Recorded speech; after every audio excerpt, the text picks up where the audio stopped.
Okay. And here we go. We are streaming. Jeez Louise, my hair looks so stupid right now. Sorry for getting started a little bit late today, guys. My dog, I literally took him out for 2 walks. Got him out to the neighborhood 5 minutes before I'm supposed to start streaming. He paused at the door. It's just like, that's the beauty of dog ownership right there. No matter what you do, you end up. So today is going to be mainly memes. Mainly memes today. Peanut Butter Beatrice, how you doing? Hello from the land of confusion. Yeah. That's really what we're going to be doing today, I think. We're going to be unpacking the reality of what happened in the election, the response to the election. We're going to be going through some memes. A lot of just kind of funny stuff. This is going to be a lighthearted one. I'm streaming today on Monday instead of Tuesday because I can't stream tomorrow. So I thought, what the hey, let's do a stream on Monday. And let's keep it light. Let's keep it effervescent. Let's have a lovely one, right? Let's have some laughs. Be a little wry, right? I don't know. What are my initial takeaways from what the heck has gone on with the election? First and foremost, all of a sudden, every feed that I'm at, they're like, "Here's Robert Kennedy Jr. Here's RFK Jr. for you. We're gonna have RFK Jr. Telling you about the good things that the Trump administration is gonna do." Trump had like one statement that came out, right? Santora, good to see you. Santora writes, "Love your work as always. Sorry I can't make it to the lives. I hope you do well. Your dog keeps trucking along. Things are rough." Hey, bud. We're witnessing the decline of Western civilization. And I'm trying to keep it light today, but like that's the truth. And hey, Joe, how you doing? Eggs D, good to see you guys. And it seems to me that the empire is pretty aware that it needs to do something to kind of win the trust, right? Win the trust of the American people, win the trust of the Western world again. I keep seeing it's all about unity. The only people I see coming from the Trump administration on socials or anything is RFK Jr., where he talks like this, and he's like, Americans are the food supply has been poisoned, and we need to do something about it. And like, it looks to me like one of the positive things that maybe the Trump administration will actually focus on is, hey, maybe we should stop poisoning ourselves, like stop poisoning the food supply, make America healthy again. That seems to be the big one, right? RFK Jr. has these green hats, make America healthy again, instead of make America great again, which, I don't know, if America manages to actually get its act together and stop poisoning itself, it'll be like, okay, good. Look, here's a moment where, good governance can happen. Do I think it's going to happen? No. I don't think that, even if RFK Jr. is genuine, I just don't think that the power structure or the system of capital is at all interested in human life.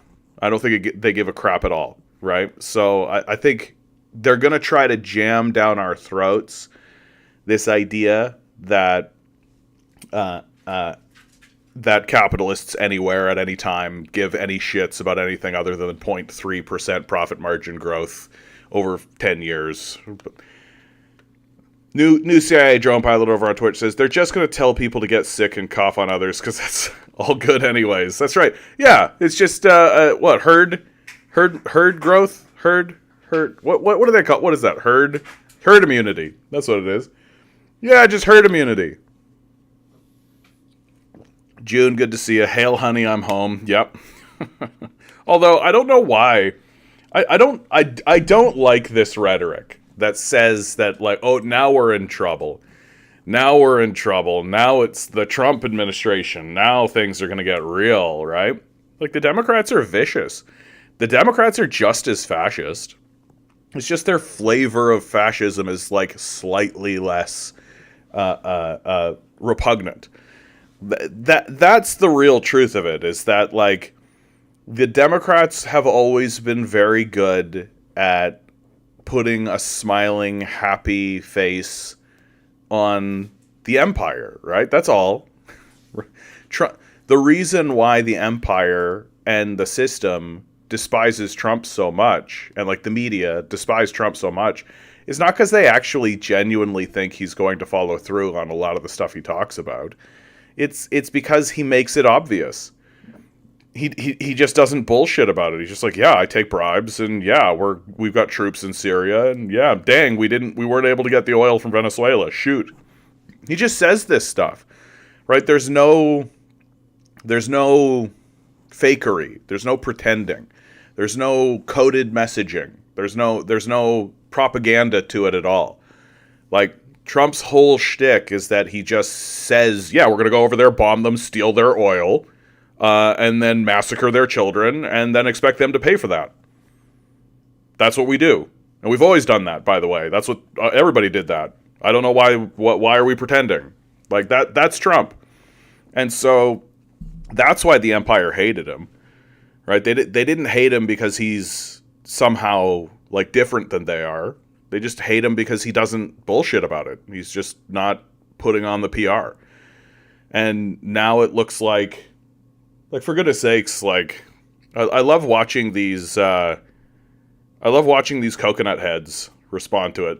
Honestly, the Trump administration might be worth it just for the crying that the liberals are doing. All this liberal crying is like just music to my ears, because these people are so deranged.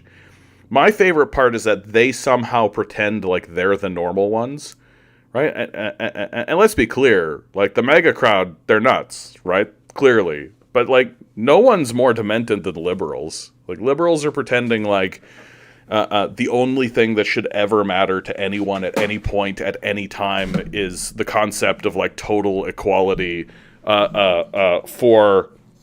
Hold on, my camera just got jagged. Like, more female CEOs.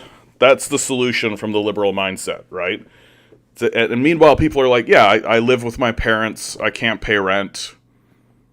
Are you going to address that concern? And if you even bring that up, they're just like, that makes you a racist. Like, what did they think was going to happen here?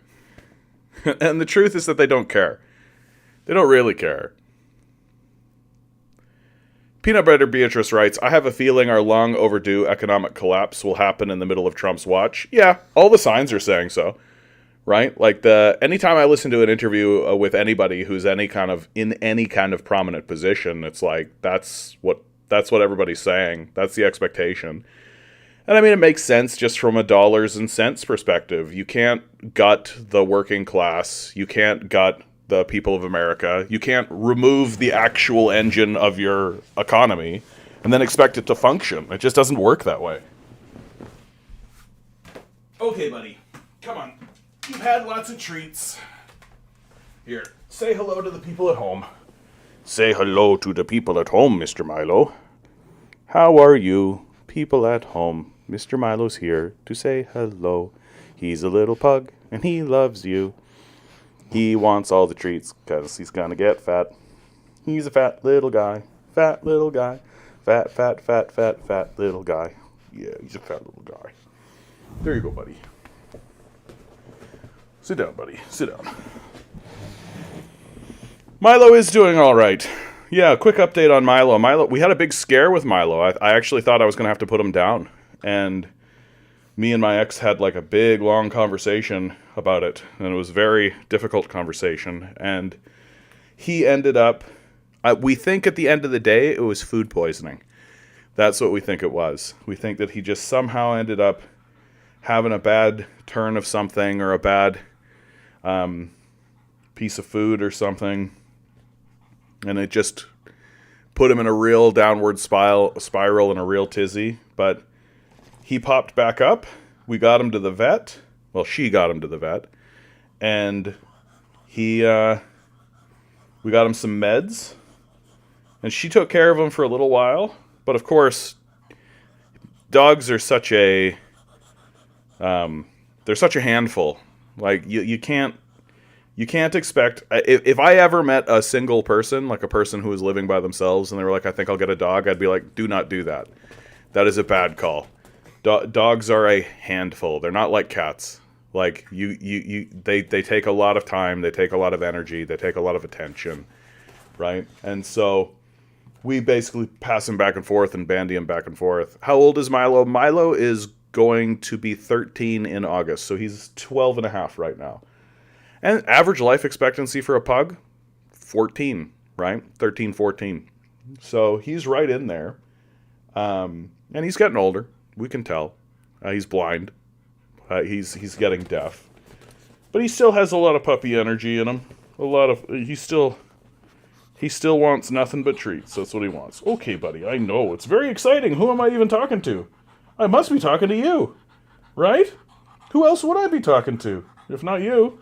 There's nobody else in the room. Right? It's just you. Well, you're a good boy, buddy. I know. You're a good boy. You're a good boy. Okay. Yeah, the big takeaway, the thing that Milo's really struggling with is we can't give him so many treats. He's got to lose some weight. And he hates that. I've got something on the screen right now. To look at people in capitalist society and conclude that human nature is egoism is like looking at people in a factory where pollution is destroying their lungs and saying that it is human nature to cough. Yeah, the human nature argument is, to me it's a sign of the illiteracy of your nation. It's a reason why they had to destroy the humanities. Because anybody that's looked at the humanities at all and has done any kind of study of what human nature actually is, the concept of human nature is actually a huge subject, right? With heavy debates and big long conversations. What is human nature? What is that? And the idea that it can be just boiled down to capitalism, it's stupid. The people who are saying that, anybody that's ever said that in your life, just turn them off. They don't have anything valuable to say to you. But that's why it's so important to ensure that the humanities are demonized.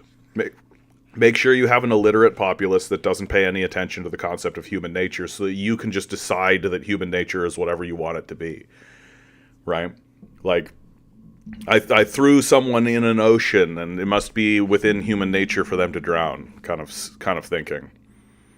Yeah, and Joe's got it. Yeah, I hear that human nature rationale all the time. Always is, always will be, etc. Yeah, it always is and always will be until it isn't. And then it was always that. And Joe continues, so let's not make any effort to make the system better because it's our nature to do it just by the way we're doing it now. Yeah, exactly, right? And to me, I think the human nature argument, fundamentally what it's saying is it's saying that the actual attributes that actually made us a powerful species on this plane, we shouldn't use them. Right? We have this incredible ability for adaptability.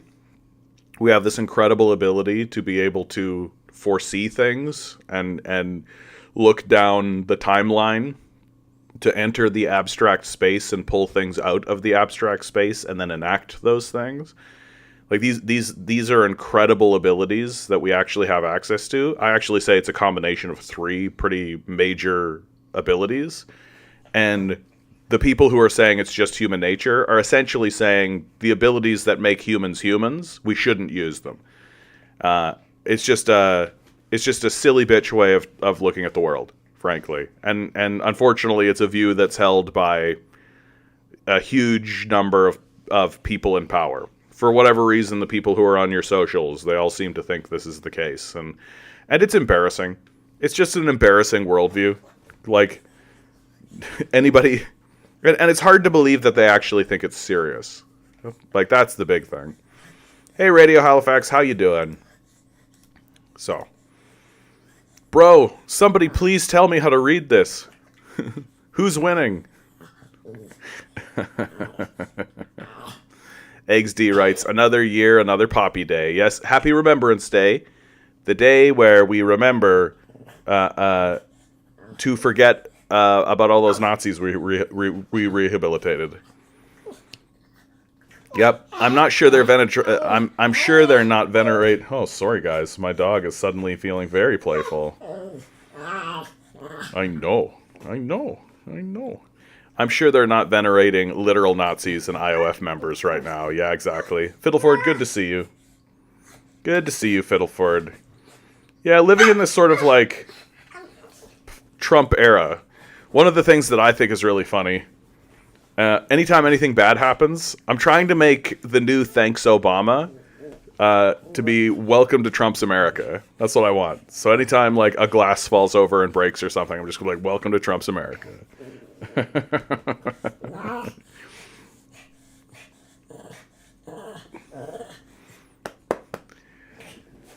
Oh my goodness. Housing is now unaffordable for a record half of all U.S. renters, study finds. How about that? Half of your population can't afford housing. Half. And meanwhile, the Biden administration is still saying, and liberals are still saying, that the economy is doing well. The economy's doing great, everybody. Why is everybody complaining? The economy's doing so well.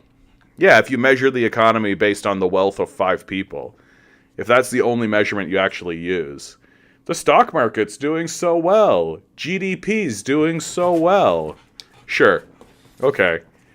But if you actually pay attention to, like, who can buy houses? Who can get food? Who can have access to goods? Who can live a decent life? Well, the answer to that question, steadily more and more, is getting to be half the population can't participate. Half the population. Huh, funny that. Most elections are basically split in half, aren't they? Yeah, a record half. Criminal, yeah? So says Joe. Yeah, tired of these superficial measurements on how things really are, yeah. The stock market, rich people feelings, exactly. June writes, if you elect me president, I promise you better weather and Christmas presents. Well, that's an electable platform right there, June. Absolutely. Vote June for better weather and Christmas presents. Oh, my little guy, he's having a little fit. Yeah, he's having a little fit. Who am I talking to, Milo? Okay, buddy, you gotta come back. You gotta come back. Chill out. It's chill out time, buddy. I know. It's chill out time, buddy. This is a great one just to show how detached and out of touch liberals actually are. You're going to hear me ragging a lot on liberals today. I'm in a real, like, screw these liberals kind of thing. That's why I'm not so despondent. Like, let me be clear about something. Let me be clear about something right now, because I feel like I'm going to be pegged. Somebody's going to come in here and peg me as being too flippant about the situation. There is absolutely going to be a deportation movement in the United States. And when that happens, it's going to be psychic damage for all of us. We're all going to go through it. It's going to be a hard reality about the Trump administration and what's going to happen, is that the acts that we have been doing overseas are going to come home, and they're going to happen during the Trump administration, and that for sure is happening. But until it happens, fuck these liberals. I'm actually like really, really happy that Kamala Harris lost this election. And not only lost this election, but lost it so handily. Like, it was not close at all. And you already have all of these liberals pulling another, like, pulling the same thing Trump did. Fake election result. It was stolen election. All that kind of shit. Austin Wallace, good to see you, my man. Joe says, I don't blame you. Today's liberals are smug, condescending, and seemingly incapable of self-reflection. That's exactly right. Yeah, so here's an example of that very thing. In the movie Don't Look Up, Meryl Streep plays the President of the United States. This acts as a reminder to the viewer that this movie is a work of fiction, given that the U.S. would apparently prefer letting a convicted felon be president before letting a woman in office. As if the most important thing about that movie is is the fact that Meryl Streep is a woman. Like, as if that's the point of the movie Don't Look Up. It's just the most annoying, like, the most annoying thing that liberals do is that they co-opt movements and then drive those movements into being explicitly about what they call feminist issues or minority issues. And I say what they call those things because they're not real. They're just like this weird zombie version of those things. We have a UZ Racer. Yes, I'm on YouTube right now as well, UZ Racer. Good to see you over on Twitch. Hope you're doing well over there. Like, this is kind of what I think of when I think of these liberals. Just straight up, like, bombed out territory, absolute decimation, presiding over a genocide. I'm speaking. To me, that moment where Kamala Harris said, I'm speaking, to people who were protesting this genocide that she was presiding over, that was essentially it for me, for her. It was like, that's the end of it. Like, if you're not going to look at a very real, very serious genocide that's actually happening, I think the link is just in the description, UZ Racer. But if you go to YouTube and just type in the Canadian Commie, you're going to find me. So I'm easy to find. Like, there are people who are still denying this genocide. Like, that by itself is just like, what are you fucking talking about? What are you fucking talking about? Like, that blows me away. We really are. Fiddleford says, well, it's not John. Is it? I was messing around with the settings, and it's so annoying. It's so annoying that, like, it's so annoying that everything is tied to everything now. Like, that, there's your capitalist innovation right there. Everything is tied into everything now. And so if I change one setting on some website somewhere else, it changes everything else. And I hate it. Like, I hate it. Why is it that if I change a setting on Google, it changes something on YouTube? Like, what are we doing here? Like, how is it that when I was a boy, when I was a young lad in the early days of the internet, when I was a young boy, when I was a young man, every website was its own website. And if you change settings on that website, it wouldn't suddenly change every other thing on every other thing. And it's annoying. It's annoying that it works that way now. It's annoying that if I, like, change something on Netflix, it's going to matter to Twitch. Like, what are we doing here? Like, I feel like they're making it dense and difficult on purpose. And it's just the most frustrating shit of my life. Like, I absolutely despise difficult, clunky bureaucracy and just shitty systems that are like all this interwoven. Like, it's all like a Kafka-esque bullshit system. And I just hate the shit out of it. So I'm trying to find a way to keep this symbol and kind of keep my name, but also, I hate it. I hate it. It's just, if I could have someone hired just to deal with all of that bullshit, I would do it. I would do it in a heartbeat. I wouldn't even think about it. I'd just be like, just make sure everything looks nice and makes sense and is functional. And if I send a message to my bank, it's not suddenly going to come up on my Facebook feed or something. Like, what the fuck? Ugh, I'm so exhausted with all of that. It's so frustrating and annoying. And, like, in the meantime, we're getting to the point now with the Gazan genocide where, and if you ever see anybody who is actually denying that it's going on, like, Haaretz is publishing articles, Netanyahu's ethnic cleansing in Gaza is on display for all to see. It's just naked. Like, it's completely naked. And so if you're seeing anybody who's still in this kind of state of denial about it, it's just like, oof, that's a massive red flag. That's a huge, huge red flag. Like, how do you trust someone who is straight out looking at a bombed out field, like a city that's been completely bombed out. And they're just like, that's completely normal. That's just Israel defending itself from people with sticks. Like fucking hang gliders and bulldozers. Like, get fucking real. Baldy McNose here, good to see you. Fiddleford writes, I have like 3 emails for this reason. I will thank for my teachers for implementing that in me. Yeah, it's annoying.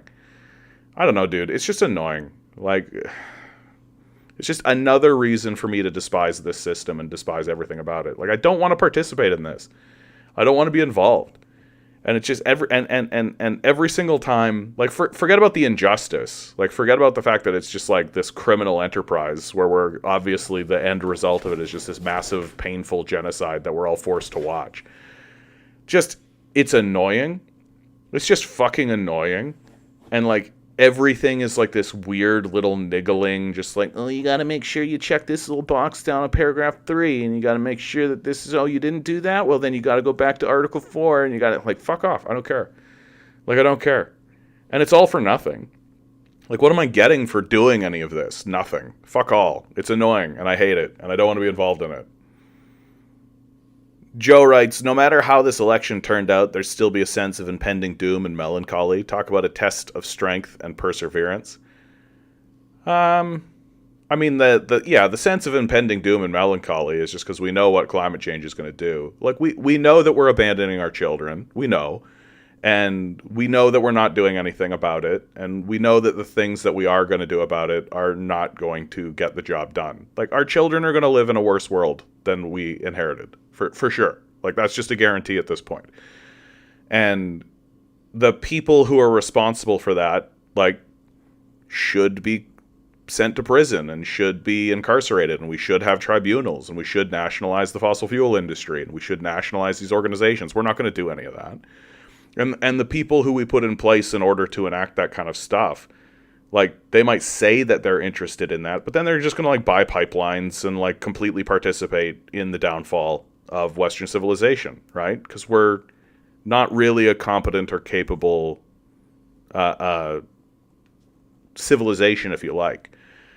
Like, I don't really want to use the word civilization, because I just think that the West, like, especially America and Canada, like, we're not really a civilization.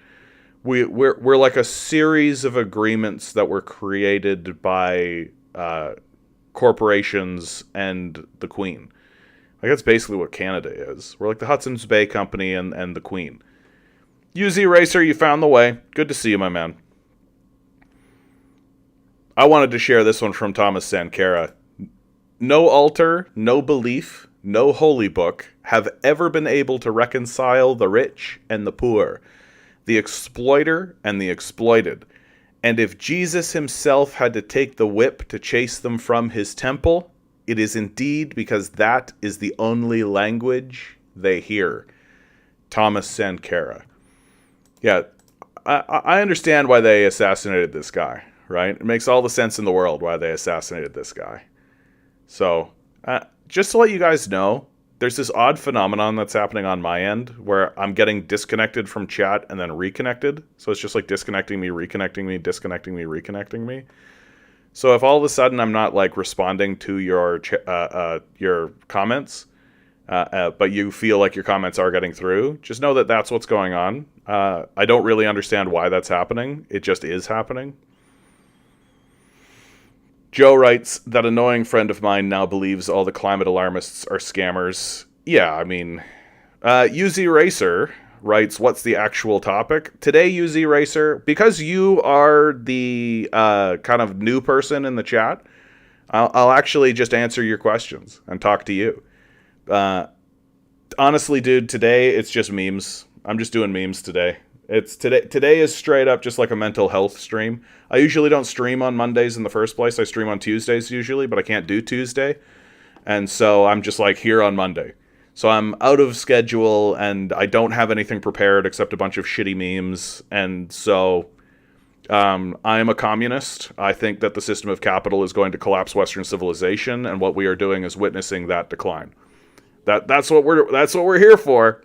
Hey, like, sometimes I think you guys are just in here because you really do think like, boy, if I don't get my weekly dose of reality from uh, uh, from John over here, I'm gonna blow up a Walmart or something.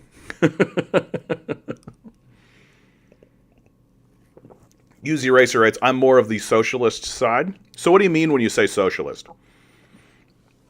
Lots of socialists just end up being liberals. So, like, do you want the abolishment of capital? Like, is that what you're leaning on? Are you sitting there going, I can't wait until capitalism is gone and we've moved to a different system?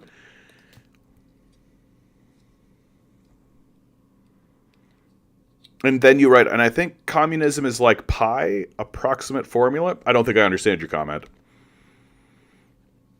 Gabriel, good to see you, Gabriel. That one quote from Malcolm X on liberals gets truer every day. Yeah, I don't remember the exact quote offhand, but I know what you're talking about. It's just like white liberals will just pander you to death. They'll be like, oh, I feel your pain, I'll feel your pain, I feel your pain, and then they'll lock the door behind you.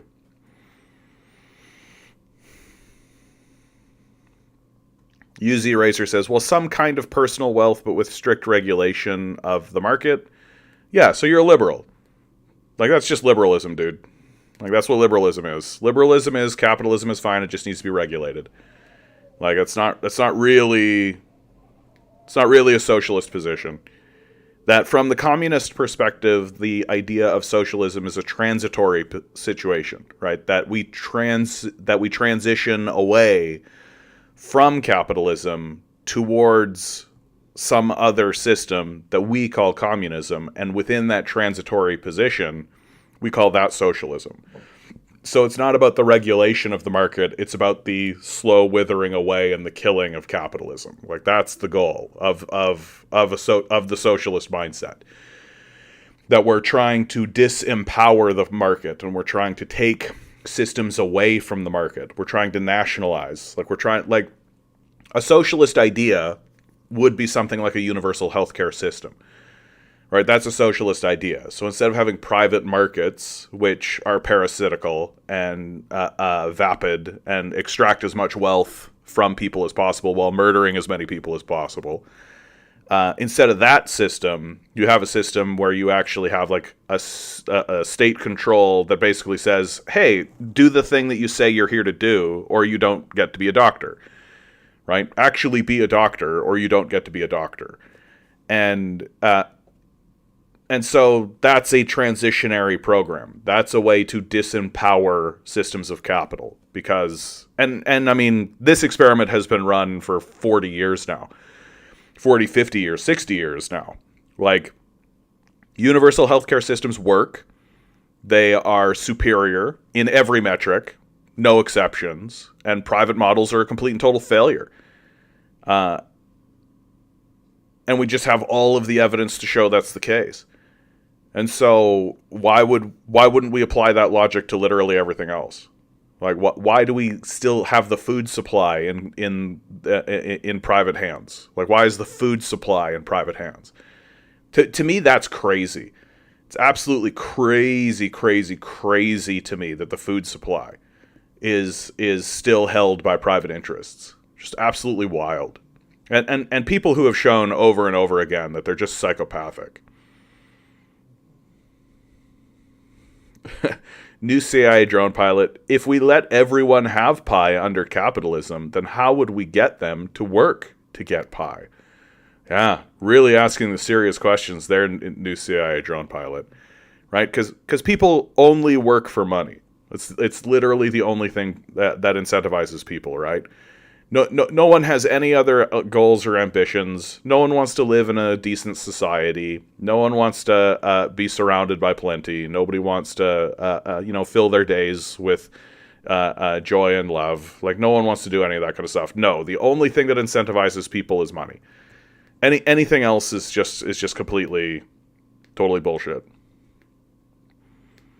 The captain writes, looking sharp, John. Oh, well, that's kind of you to say. I feel like my hair looks really stupid today, so that's kind of you. Thank you, Captain. Long Defiant writes, oh, Tesla?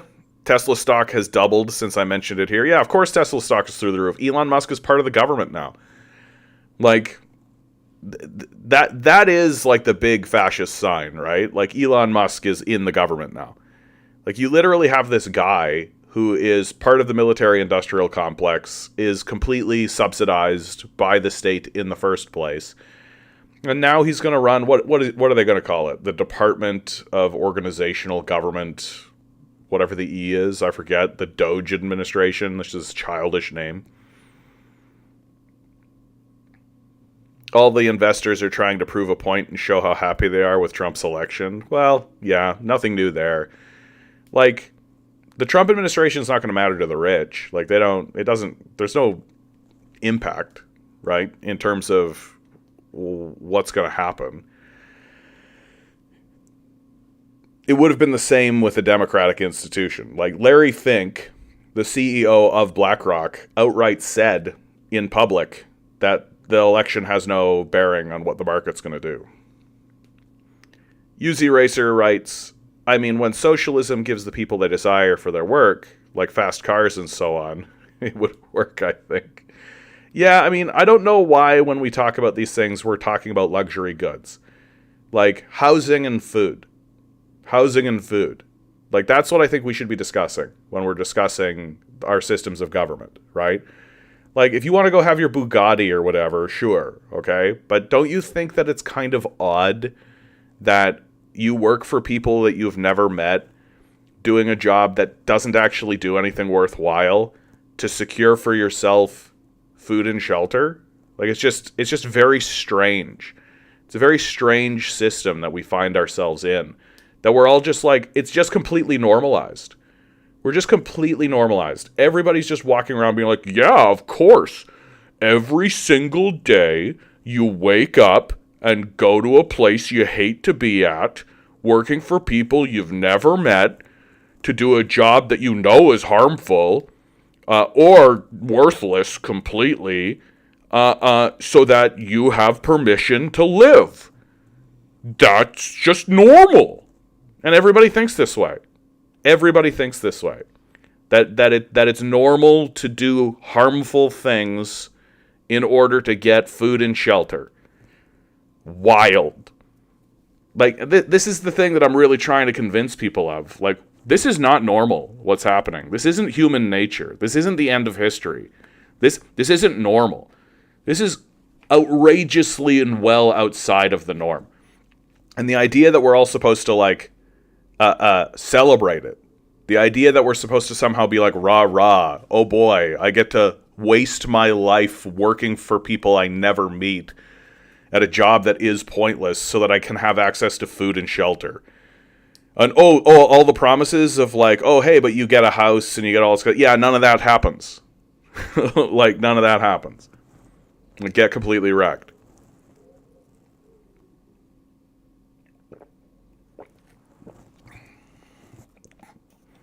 June writes, socialism entails the abolition of the capitalist class and worker ownership of the means of production. Free healthcare, while nice, isn't socialism. And you can have one without the other.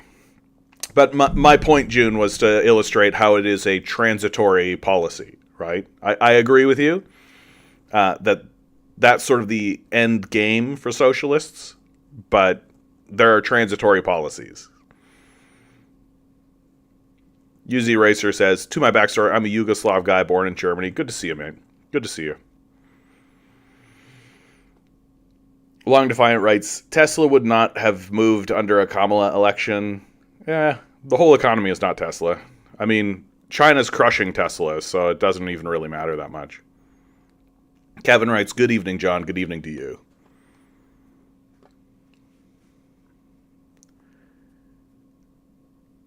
UZ Racer writes, in a system that fulfills the basic needs, they want to grow, and they want to go on an adventure. They want to do something with their lives. Otherwise, they get bored and question themselves and ask, for what? Yeah, exactly. See, UZ Racer, this tells me, like, you write, communism is nice, but it forgets the individuality of the people. Communism makes uniformism mandatory. No, it does not. No, it does not. Communism is not about uniformism. That's the straw man. That's the quote unquote critique that the capitalist class places at the feet of communists. That in order to have a communist society, it means that you have a uniform society, and it's just not true. Like, it's just blatantly false. Nowhere at any point, whether you're talking about Marx, Lenin, Stalin, even like Khrushchev, Mao, Deng, like, who is writing about uniformity? Where's this uniformity coming from? Right? And then, of course, what the capitalists will do is they'll say, oh, look, here's the uniformity, and they'll show you a picture of a group of people wearing the same outfit. And then you're just like, oh, you mean like the United States military, the police force? You show them a picture of all of these CEOs wearing suits. Like, it's just so obviously propaganda. It's like it's like the same kind of propaganda they do against North Korea, where they're like, there are only 13 allowed haircuts. Like, yes, it's true that communist societies don't worship individuality the way that we do. Like, we worship individuality. Like the only thing that matters in our society is the self. Right? It's the worship of the self, the worship of money, and the worship of the free market or chaos. That's what we do, right? And it's a religious ideology all the way. We have a religious ideology that we call capitalism, that we sacrifice everything on the altar of. And part of that is this worship of the individual. That as long as it makes you a dime, it's fine to murder people, right? That's the capitalist ethos. And so the communists stand up and say, no. Like, maybe we should think about, like, the good of all people. Maybe we should think about, does this policy benefit the vast majority of the workers and of the people that actually produce goods? And then the capitalists can't really respond to that because they're psychos. And so they just go, you just want conformity and uniformity. It's dumb. Like, it's dumb. It's not a real thing that exists. It's just capitalists talking, trying to find ways to pin communism with something, which makes sense because communists are the primary antagonist of capitalism. Like, why wouldn't capitalism lie its face off about it? Long Defiance says, I still think intentional communities are the only long-term revolutionary action we can take in the imperial core. I tend to agree with you. Like, to me, it's just getting as disconnected from the capitalist chains as you can, which is difficult, right? Because capitalism is so embedded in the system and so embedded in the fabric of, but like, if you find a place that's like worker run, or if you find a place that's trying to do more worker benefited sort of stuff, then use that place. Like, get away as much as you possibly can from this idea that there's just like, oh, this guy owns it. He couldn't find the store on a map if he wanted to. Here's his workers that he pays a bare minimum wage to. And I know that's not easy, obviously, because the system of capital is so pernicious, and they do everything they can to suppress and destroy any other model, right? But if you find like a worker co-op, or if you find out that somebody's doing like a revenue sharing system, if you find other modes that exist, then use those modes and get away.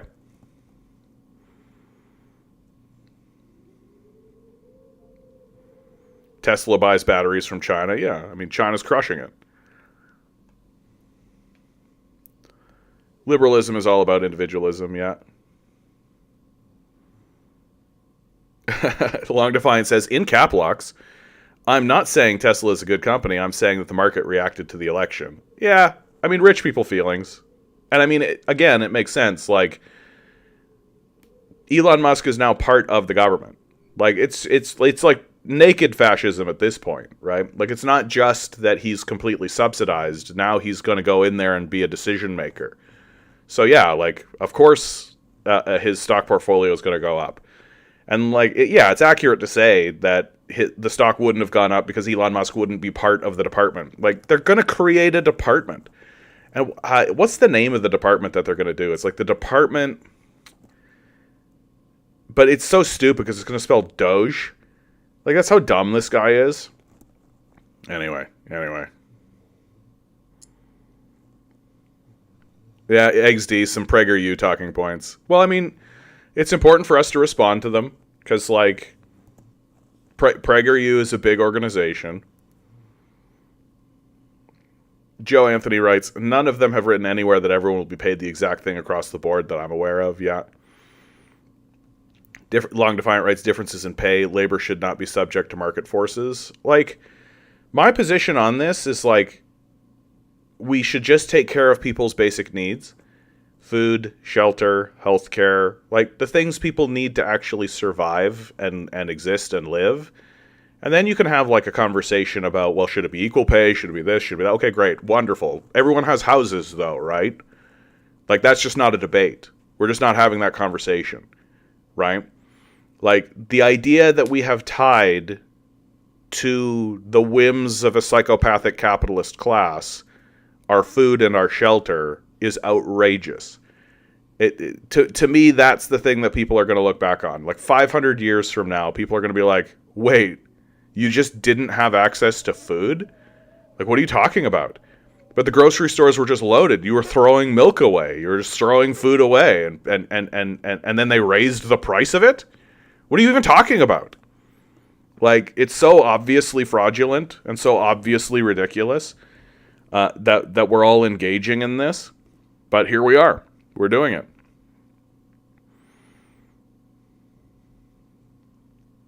UZ Racer says, look, I just think in this situation, we're on the same side.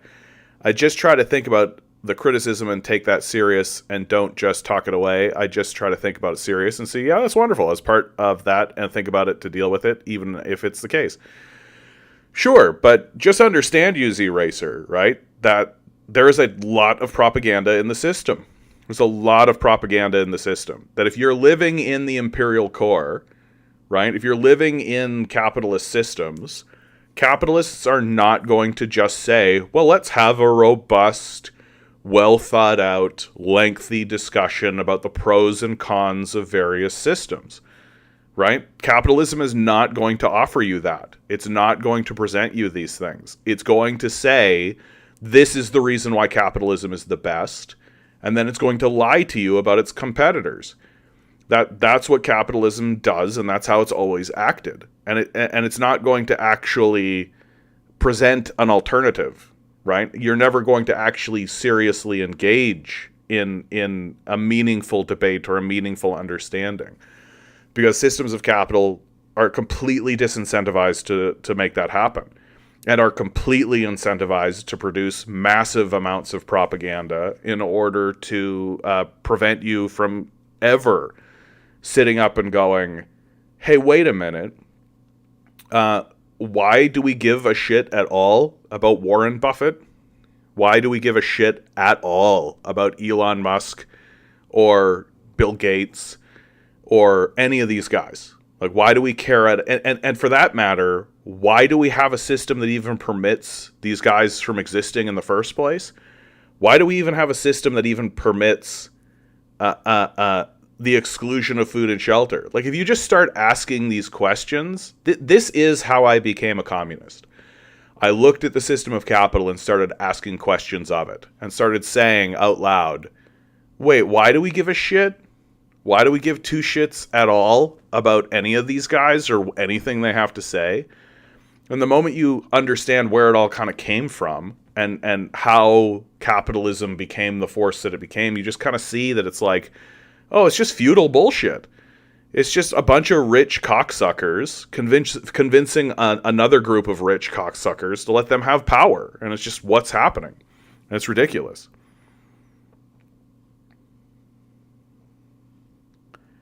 June writes, the emancipation of the individual is impossible until the masses are emancipated. Joseph Stalin. Yeah, Stalin has a lot of great quotes along that line. Like, I can't imagine what kind of person would consider himself free while tied to a system of capital. That's a paraphrase. That's not an exact quote, but Long Defiant says, every time you grow food and eat it, you deny profits to big agriculture. And when you deny profits to the ruling class, you lessen their power. Exactly. Use Eraser continues. Yeah, but that's on both sides, so I don't actually want to fight that or that, because society should be liquid and fit the actual situation. I'm more against the imperialism, yeah, certainly. But it's all tied together, you see? Like, you can't, you don't get to pick and choose. That's the trouble, right? Like, you can't just say, I wish that we wouldn't do imperialism, because the system of capital exists to do that. And if you were to somehow magically wave a magic wand and make the system of capital not imperialist, literally the next day it would begin an imperial project. Like, that's the... And like this idea, like Use Eraser says, basic needs should be fulfilled by the state and let the luxury or so be private market. Sure. I mean, that's a position that has been said before. People have fallen through on that. The trouble I have with this idea, of course, like, your market won't just remain as a luxury market, right? Like, the moment you have a billionaire or somebody with wealth, somebody with power, well, the very first thing that they do with their power is they bribe politicians. And and it creates an incestuous relationship. And they're always looking for kickbacks, and they're always looking for new markets, and they're always looking for ways to get more exploitation into the society, right? And like a wealth cap, I think a wealth cap is a good idea. Like, I know that I'm way out on the left when I say this, but I think that wealth cap should be $1 million.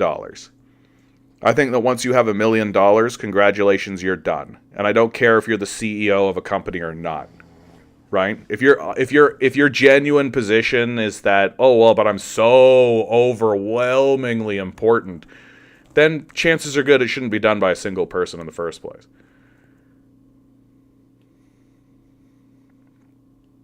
Long Defiant writes, why do you think they got rid of all the fruit and nut trees in America? Because people could live and subsist without engaging in the profit system. Oh yeah.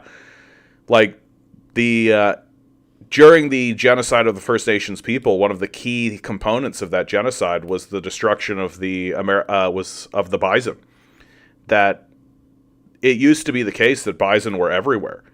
Like, the First Nations people were living in a world where, like, you went out to the prairies and it's just like, bison are there. You're gonna get a bison for sure. That's gonna happen. And in order to attack the First Nations way of life, the American government actually funded, like, if you brought a bison skull in, you would get money for it. And so it just incentivized this, like, mass cleansing of bison from North America. And you can find pictures online of, like, piles and piles of buffalo skulls. So it's just always been this way, and the system of capital knows it. It's well aware that it's a system that relies on slavery and starvation. Yet Joe writes, what good has Musk contributed to society? Yeah. Use Eraser says, I would, I don't know, $5 to $10 million or so. I mean, even then, that would spread nepotism by a wealth cap. Just have it in mind. Like, when I criticize it, it's more to be aware of possible flaws.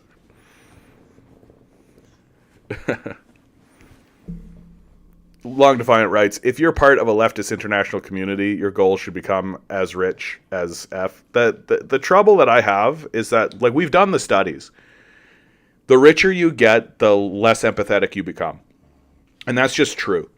Like, that's just a fundamental truism. The more wealth you have, the less capable you become of seeing anybody else's point of view. You become a psychopath. I've seen studies about the accumulation of wealth that compare accumulating wealth to receiving brain damage. Right? Like, the wealthier you get, the more brain damaged you become, and the less capable you... And just take a look at Elon Musk. Like, Elon Musk is your guy. You want to see somebody that's experiencing, like, massive brain damage, right? It's Elon Musk for sure. Like, this guy is such a dumbass. And yet we've put into his hands all of this power and authority that he does not deserve, and that he's obviously not competent to do anything positive with. And the only reason we venerate him is because we worship money, right? So we obviously think, oh, he's got to be the king. He's got to be the best. He's always got to be this big, powerful guy, obviously, because look at how rich he is. Whereas anybody who actually follows the evidence, right? Anybody that actually follows the evidence will see, no, yeah, he's got all that wealth, so he's got a ton of brain damage, and he's not capable of seeing things empathetically. And so the idea that he's doing anything for your benefit is ridiculous. It's just patently ridiculous. Somebody over on Twitch says, another Mo... I don't know what to call you. I'll just call you another. In Minnesota, we have caucuses instead of primaries. Yep, good for you, bud. The democratic system in the United States is dead. You live in an oligarchy. Have your caucus. UZ Racer says, I had the idea with a wealth cap, but when you can't be more rich, you try to get people around you to get rich, to create an upper class, and when enough people with enough power, money, and resources, they will try to establish themselves and try to push their agenda. I mean, that's only somewhat true. What tends to happen? So we've run this experiment in the past in America, right? It was called the New Deal. The corporate tax rate and the wealth tax on the rich was as high as 95% in the United States. So we've already done this. We've already run this experiment that if you were making gobsmackingly huge sums of money, you just lost it all. And so what did the wealthy do? Well, they spent it. They went, oh, okay, I'm going to lose all this money anyway, so I might as well give people raises. I might as well create an organization or an institution, right? I might as well create a library. I might as well build a building, right? Well, you think they just built Carnegie Hall because they liked it? Like, they were just like, yeah, I'm going to build this for the American people. Like, no. They did it because they knew they were going to get that money taxed away anyway. And so they thought to themselves, well, I might as well do something with it. And I might as well actually get myself into a position so I can get my name on buildings at least, right? And then, of course, yes, what starts to happen is they start to coalesce clubs, basically. That's how the New Deal gets dismantled. But instead of it taking a day, which is what it would take one billionaire to do, it takes, several decades. And that's my big criticism of the communists and the socialists and the trade unionists that pressured FDR to actually do the New Deal, was that they allowed the system of capital to persist. That they took the concessions and they didn't continue forcing the issue. And that's a mistake that we can't afford to do again, because we have to kill this monster. It has to die. Because it's taking us to the brink over and over and over again. It's doing everything it can to destroy not just us, but itself as fast as possible. New CIA drone pilot says, in Iowa, they have coin flips. Amazing democracy. Another says, look at Mercedes in Germany. Yeah, they have huge taxes, so they reinvest. Yeah, I mean, this is the fundamental flaw of the reasoning of trickle-down, right? Which is, the logic of trickle-down has always been, we should give one guy $50 billion. $50 billion, geez. We should give one guy $1 trillion. Sure, one guy can have $1 trillion because he'll reinvest it.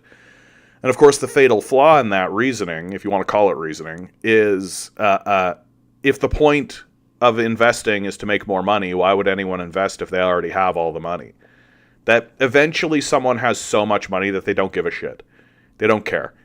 And you can see that with people like Peter Thiel. You can see that even with Elon Musk, right? They're not reinvesting their money because they don't give a shit. They don't care.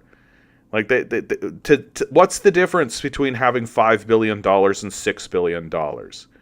Nothing. It's absolutely nothing. It changes your quality of life, not even one tiny little shred of an iota.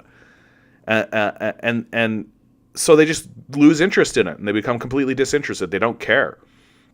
And in the case of a guy like Peter Thiel, he literally passes his portfolio over to some guy and never talks to him. Like it's just so obviously the case that the concept of the trickle down economy has failed. It doesn't work, and it doesn't work for a very obvious reason, which is eventually you just have so much money that investing is pointless. And what do you even invest in? Because the only thing that you can actually invest in eventually is a system or an institution that redistributes your wealth, and you're never going to be interested in that. So the whole thing is just calcifies in on itself.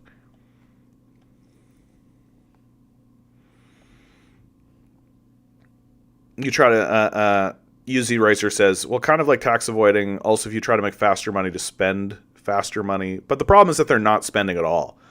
Right, they're just hoarding it and putting it in offshore tax shelters, right? Like a big reason why the housing market is the way it is now is because they're just hoarding their wealth and in housing. So you just buy up a bunch of housing, and this is true of like all of these hedge funds as well. You just buy up all the housing, and that's a store of your value. So instead of having your money stored in like bonds or treasuries, right? Certainly not liquid capital or liquid cash, rather. Right? So you just have it stored in an asset. And the most stable asset that exists in creation is land. Right? You just have land and you own land. And so you just buy up all the land. And who gives a shit if the value of it is like $1 billion for a parcel, for a 400 square foot parcel of land? It doesn't matter to you. In fact, if the value of that asset is actually that high, then that's good for you as the owner and as the capitalist, right? So that's why they do it. So they treat it like just a store of value. Is that useful? Is this a useful, productive thing to do? Of course not. It destroys the economy. It destroys people's livelihoods. It destroys people's ability to actually have homes and actually exist meaningfully in the economy, right? And it turns everybody into renters. It creates a renter class. And so you just end up having like big corporate landlords owning everything. It's a disgusting system that we absolutely need to abolish. Another says, if you had the viewers that Kai Sennett has, Kai, yeah. I don't really know what his viewership count is. Like, if I had a lot of money, look, I will tell you, I've said it over and over and over again on this channel, and I'll say it over and over again. It's my challenge to the universe, okay? Make me rich, here's what you're going to get. I will walk around the country handing money out. I think doing anything else with your money is stupid. You can sit down and you can try to justify to yourself all you want why people shouldn't have access to money, which is exactly the reason why they don't do the very thing I'm talking about. You know what I would do?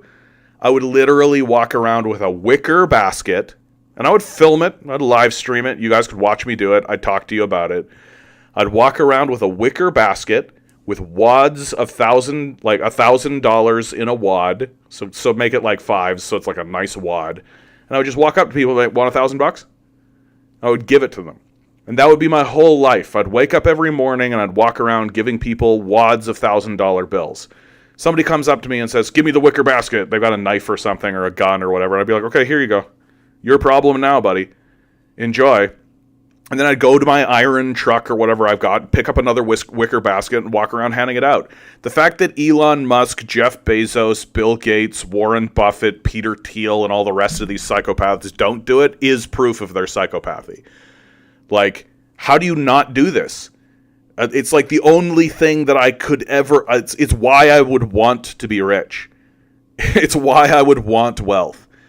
Literally the only reason I would ever want to have that amount of wealth, billions and billions of dollars, is so that I could have the absolute privilege, just the absolute joyful privilege of walking around the streets of whatever city I decide to be in at this time, handing that money out to people so I could see it happening in real time. I could literally... If somebody walks up to me and says, hey, I've got a business idea, I want to put a store on this corner, but I need this much money, I'd be like, there you go. Like, and to all the people out there that are just like, well, aren't you afraid people will just buy drugs and alcohol with it? No, I'm not afraid of that. I'm not afraid of that at all. Like, you know who says that kind of things? The people who have like a whiskey in one hand, a cigar in the other hand, and are eating cheeseburgers with the cigar hand at the same time, being like, if you give that to them, they'll just drink it away. Shut up. It's just hypocrisy. So that's what I would do.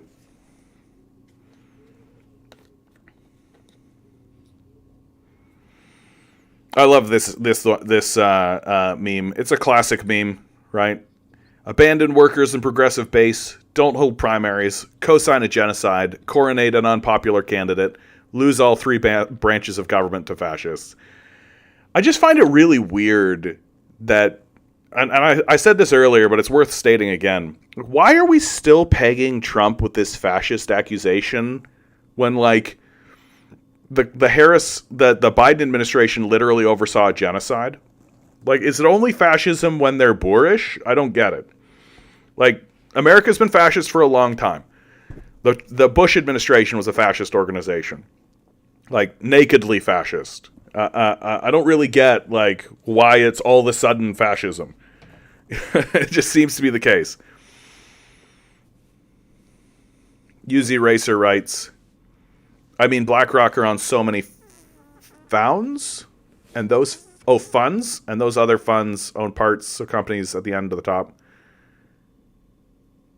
I don't really understand your comment, UZ Racer. All I know about BlackRock, June writes, because they don't want to abolish liberal democracy. Oh, so they don't want to, like, abolish the show. They want to keep the show going. All right, hold on one second, guys. I got to go use the washroom. I'll be right back.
And we're back. Omnicidal Tendencies, how you doing? The only upside from Trump getting elected, jumped my 401k and retirement funds. This rate I'll be retiring early. I think that it's all just, like, the system is setting itself up to crash, right? Like, the same thing happened before the Great Depression. That you had this, like, it was, what was it called? It was called the something 20s. It's just like the, why am I blanking on that? That sucks. But yeah, sell fast. It's 2029. Roaring 20s. That's what it was. Thank you, June. The Roaring 20s, right? Everybody was like, oh, wow, yeah, the market's great and everything's great. And then the whole thing fucking fell apart. If Donald Trump actually does the things that he's saying that he's going to do, I mean, like this tariff situation, for example, it's gonna be horrible. Like, it's gonna be absolutely horrible for the American economy. Like, I don't think Donald Trump actually knows what he's talking about, right? Like, I think he just found a word, and he's just found like a narrative that he thinks he can sort of convince people. Like, Americans don't know what a tariff is. They don't really understand what that's going to do. And if he actually does it, it's going to be a complete disaster for America and for Americans. But again, that's what we're looking at. We're looking at a country that is just in a series of complete and total disasters. Like, you're not going to and we're not going to get out of it, because everything needs to be put through the lens of the system of capital, and there's just no other lens that we're allowed to look through. Like, every decision needs to have as a caveat at all times, does this make one person a lot of money? And if the answer is no, well, then it can't be done. then it's just irrational and it doesn't work, right? It's excluded from the conversation entirely. And because of that, you can never actually have a solution to any problems. Like because every single problem has at its heart the system of capital is strangling itself to death. And we're just watching that happen. We're just gonna permit this shit. Pivoting a little bit, because there's a lot of like sort of election stuff on here. I find this Vanity Fair picture to be really telling, right? Like they take a picture of Donald Trump looking like really kind of grim and dour, and then they have like 34 felony counts, 1 conviction, 2 cases pending, 2 impeachments, 6 bankruptcies, 4 more years, the 47th American president, like Vanity Fair. Like these liberals don't understand that people view all of this. Like the people who support Donald Trump certainly view all of this like the 34 felony counts. Oh, he's a felon. He's a felon. We're bringing up a felon. Oh my God, right? People who support Donald Trump view that as a badge of honor. That they look at that and say, yeah, the swamp tried to get him. The system tried to get him. The establishment tried to get him, and they couldn't. Right? They pegged him with all these felony counts, and they pegged him with all of the impeachments and the bankruptcies. And look at him. He's the president still. Right? Like they just don't seem to understand that these charges that they're trying to lay at Donald Trump's feet, his supporters actually view as victories. And that at some point, like, will we watch these people begin to understand that we view them as the villain? That people view CNN and MSNBC as villainous, and for good reason. Like, it's not for no reason, right? Like, these organizations are doing everything they can to make the suffering of the American people invisible. Like, every single time I see any report that's saying the Biden administration's economy is doing so well, I just want to tear my hair out. Like, what are you fucking talking about? It's just the most embarrassing shit of life. And the idea that there's some CIA propped up face shoved in front of me being like, your life is actually better even though everything's more expensive. Yeah, okay, buddy. Fuck off. And I hope they do. I hope they fuck off.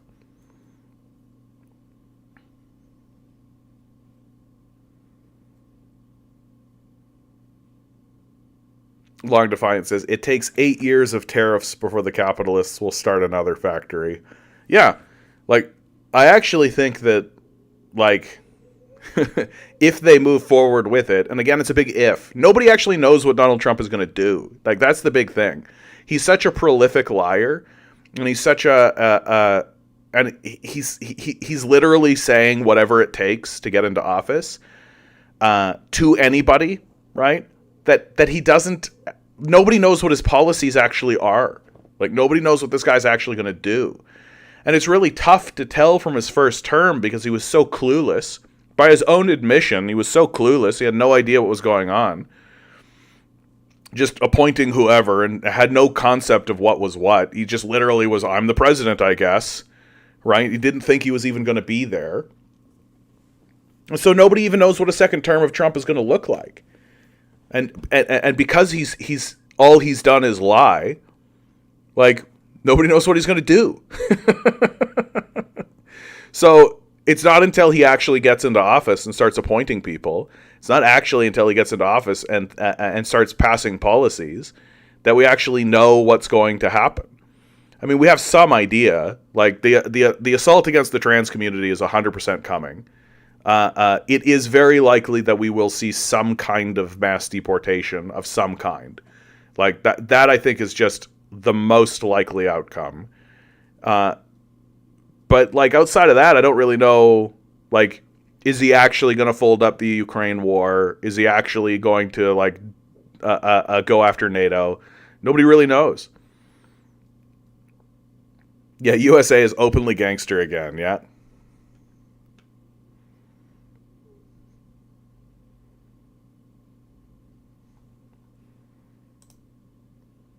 Oh, I love this one. This is so like succinct. It's absolutely brilliant. The US elections are just a gender reveal for the bombs fired at the Middle East.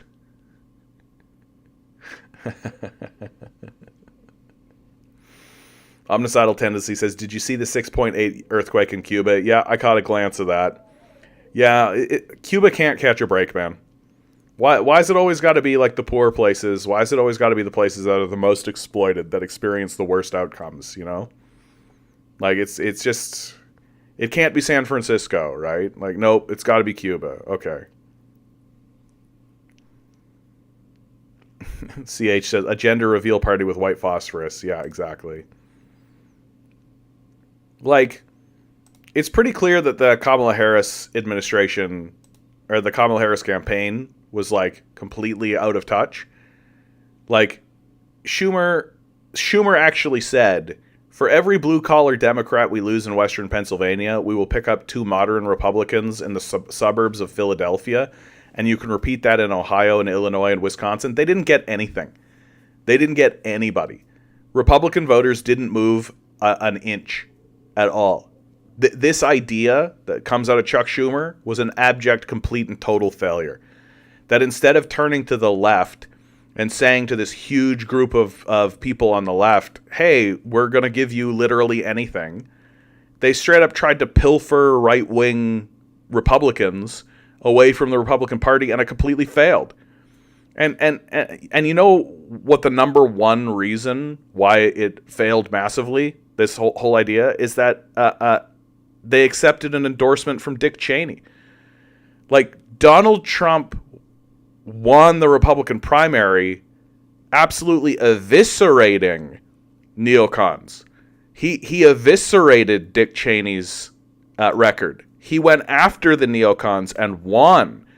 He said to Jeb Bush's face, your brother started a disastrous war. You shouldn't be the president. He said it to his face and killed Jeb Bush. And then all of a sudden Kamala Harris is accepting an endorsement from the Cheneys? What the fuck are you talking about? That's like the biggest, and you also believe that you're actually going to win over voters who have already rejected your idea? Like, it's just the stupidest. At this point, it had to be intentional. Like, I cannot believe that they actually thought that this was a real winning strategy that was actually going to get them anywhere. Yeah, Trump told Haley and Pompeo to fuck off this week. Yep. Well, just get rid of the neocons. Flush the neocons out, right? The neocons are like a Nazi-level threat in America that like literally erected like Homeland Security and like the war on terror, all this crazy shit. Murdering millions of people for fucking nothing, for like no gain whatsoever, no benefit at all, except for like Lockheed Martin and a couple of billionaires, of course, as everything is.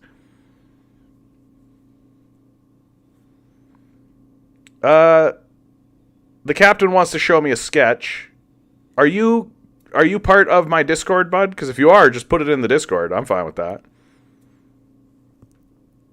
Or like, yeah, DM it to me. I'm down. I don't. That's cool.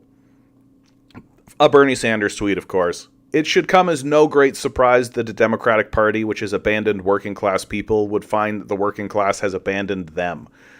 While the Democratic leadership defends the status quo, the American people are angry and want change. And they're right. Bernie Sanders, angling for another presidential run. He'll get a presidential run when he's 95. They'll finally let him run. Is this a real thing, Omnicidal Tendencies? Alex Jones for Trump's press secretary? I've seen that sort of floating around, but I don't take that seriously. Like, I don't know why Trump would ever do that. Why would you even want to get involved with Alex Jones? He tweeted it?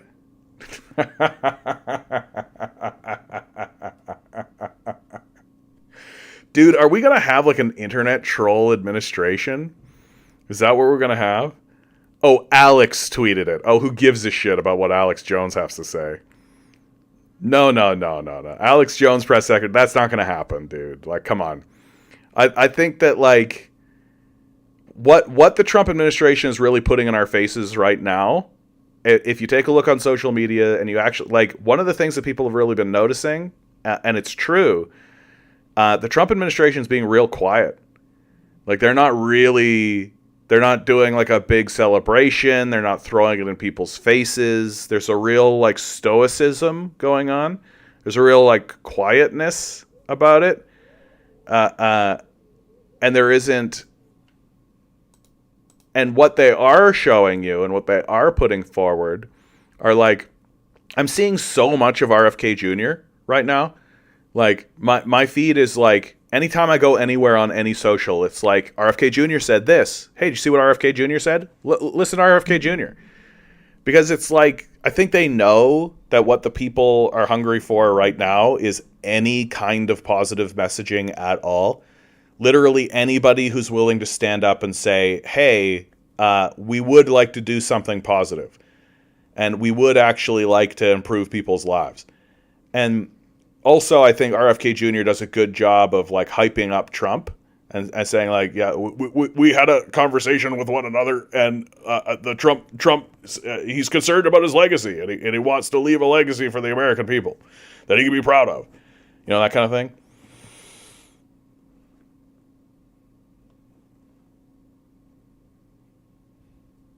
And so it just seems to me like Trump made like two statements, basically, and then I think he's just going to go golfing, right? I love that you guys are all down for an Alex Jones thing. Here, hold on. Let's take a quick look. Oh, Jay. We gotta. Let's go. It's pretty metal, actually, dude. Like, you want to fill in the negative space a little bit more, but this is, like, pretty metal. Yeah. Fucking death sewing an American flag. Oh, it's an American flag with a Ukrainian flag. Is this the Russian flag? It's a sketch. You're right. No, it's a sketch. My bad. I shouldn't have criticized. I'm so sorry. You're right. It's just my theatrical background immediately does that to my brain. I love this flag you've put together, though. It's a cool idea. And fucking death. Let's go. And there's this guy that I listen to, and he does mashups of like 90s pop songs, but done by like Slipknot, and I love it. I'm super in love. Yeah, wonderful. Thank you for sharing, bud. Thank you for sharing. Yeah. And to anybody out there who's thinking like, oh, it's the third party vote that did it in. No, if you give Kamala every third party vote in all the battleground states, she would still be behind in all of them. Right?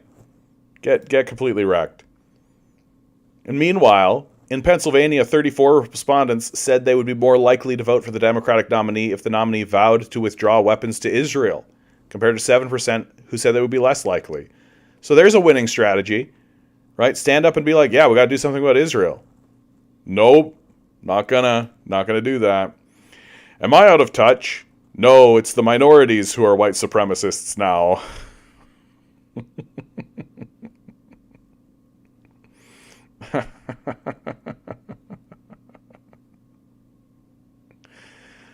Yeah, Trump is a warm body with a pen. The ruling class will tell him where to sign. Well, that's kind of how it worked out, wasn't it? Like, Elon Musk's on the one side, Bill Gates is on the other side. Like, it's all just billionaires deciding which way to go to the money. Marcus says, is accelerationism a viable answer at this point? I don't think you should ever look at accelerationism. The reason why you never really want to support, and clearly what accelerationism is, it's the intentional desire to go to the worst outcome so that there'll be like a bounce back, like but the trouble with that is accelerationists, their idea of the quote-unquote worst case outcome is nowhere actually near what the worst case outcome actually is, right? Like, you literally had socialists and communists saying, oh, let's get Adolf Hitler in, and then it'll be our turn next. I just don't think they had an understanding of what they were talking about, and like what the worst case outcomes actually looked like, and what they could actually be. Like I that's the thing that makes me not support accelerationism. That you'll accelerate all right. You're not going to bounce back. You'll just accelerate. CH says 20 million voters stayed home. You can guess from Dearborn how they would have voted. Marcus Smith, the Green promoters include the many accelerationist adjacent. Possadism is a wild acceleration. Isn't Possadism the idea that like it's aliens? Isn't that the idea? It's aliens?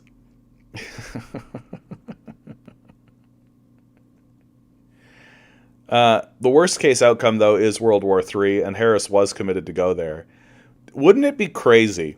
I'm not saying this is going to happen, but wouldn't it absolutely be crazy if it's the Trump administration that steps us down, and there's actually like a total deceleration from, like, let's say Trump actually closes down the Ukraine war.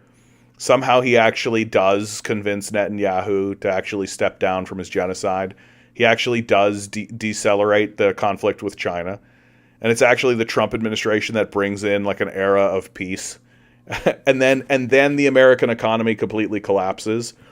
And so America isn't even a player on the world stage anymore. And it's all Trump. And then like in 200 years, people are like, the bringer of peace in America was Donald J. Trump. And it'll just be like the picture of him, the orange face, the stupid toupee hair. Which isn't a toupee, by the way, but it definitely looks like it. Marcus writes, the pacing of the current trajectory is exhausting, though. Yeah, that's why we're here, baby. Isn't that why you're here? That's the entire reason I'm here, is that it's exhausting. The most exhausting part about it all is living with it and not having anywhere to go to outlet it, right? That if it wasn't for me doing this right now, right in front of you guys, I would for sure be that guy on the subway talking to random strangers, being like, did you see what Donald Trump did? Did you see what Kamala Harris? Oh, Kamala Harris, she's so full of shit, she's not going to do anything. Right? Absolutely. Absolutely. So I think for my mental health, it's good that I'm doing this, right? And I think that you guys come on in here for a similar reason.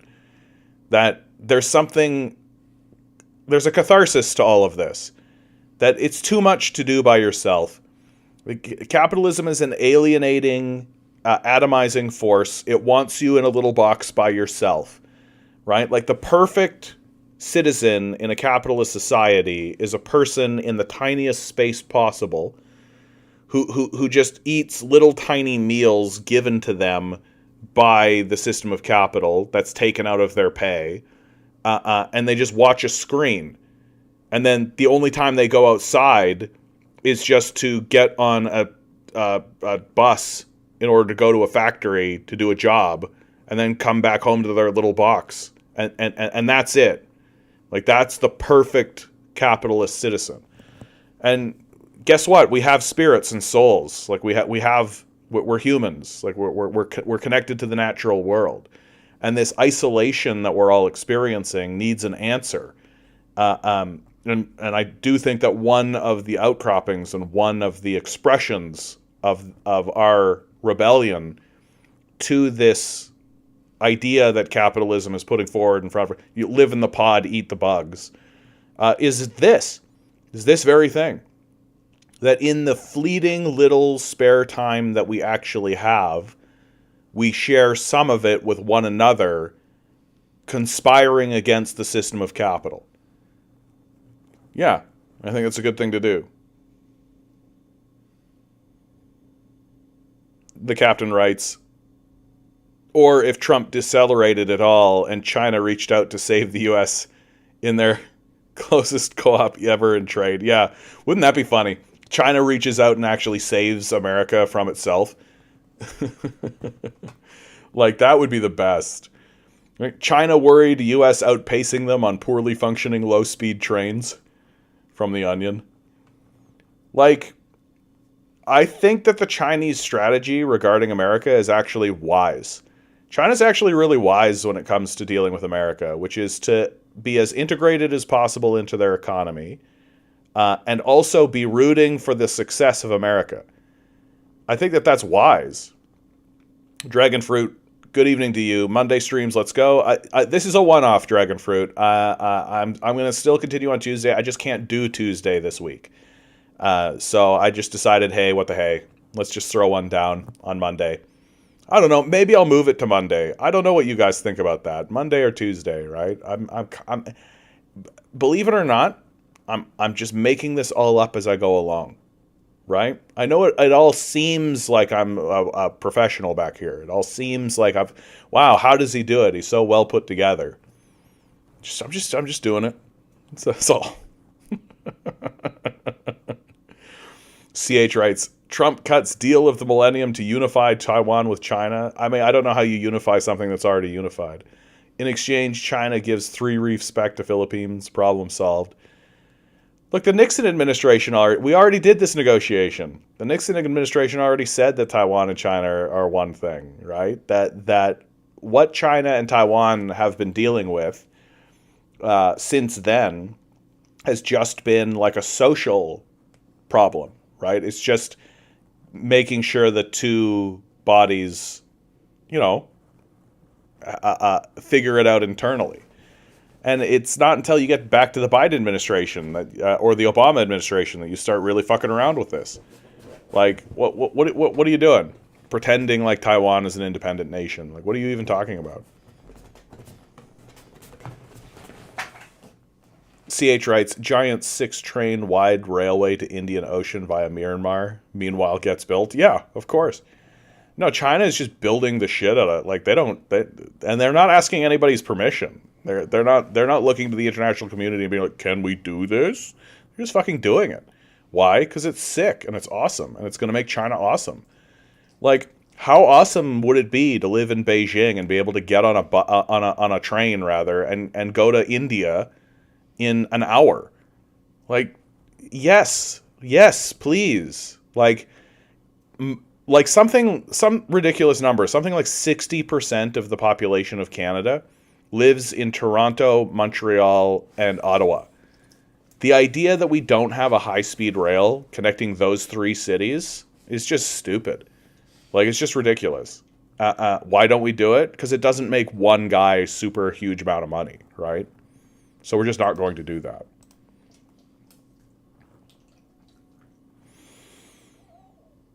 This was a tweet that I thought was really interesting. I'm convinced that AI is the aesthetic of fascism in the 21st century, a la Italian futurism. Art without artists, subordinated to political ends, but literally untethered from reality. Mechanically reproduced slop to promote apartheid and genocide. And of course, this is in response to a tweet that goes, "Good morning, my fellow Zionists. Let's make it a good one." And it's got Princess Peach holding an AR-15 in front of an Israeli flag. Like, there's something to it, that like AI is definitely going to be used by like enormous bad faith actors. Like, can you imagine if the Nazis had access to AI? Like, what kind of crazy stuff would they produce? CH writes, yep, Nixon agreed Taiwan goes back. Clinton agreed U.S. Embassy goes to Jerusalem. These are long-standing policies, not controversial, right? Curls are in Russia. That was agreed in 1880. 1905 to 45, Japan seized them, saying war is hell. Russia just took them back. Yeah. Jeff, good to see you, Jeff. Yeah, oil and car companies lobby against high-speed trains. Of course they do. And Elon Musk lobbies against high-speed trains. California was actually going to build high-speed rail, and it was Elon Musk that stopped them from doing it and said, no, let's do this boring company bullshit instead. Let's build tunnels underneath for cars. And guess what? They didn't work. Like, it's just a total failure, just like everything else Elon Musk does. the fact that this guy is taken seriously at this point, like what's a success? Like what's a success? Anything he's been successful at is because the United States military is funding it. Like Starlink, for example. Yeah, the United States military wants an enormous internet-based system done by satellites, for sure. Like, that's very useful for the United States military.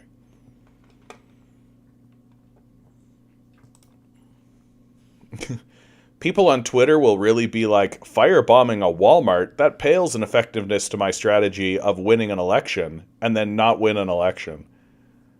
Exactly. Votes are in. Guess what? You still live in the dictatorship of capital. How's it feel? How's it feel? Like how's it feel to know that the election outcome didn't really matter? When it becomes far more likely to pass bills to enrich crypto billionaires, Wall Street CEOs, and defense contractors than raising the minimum wage, expanding Social Security, enacting Medicaid for all, and ending union busting, don't be shocked when the working class abandons you.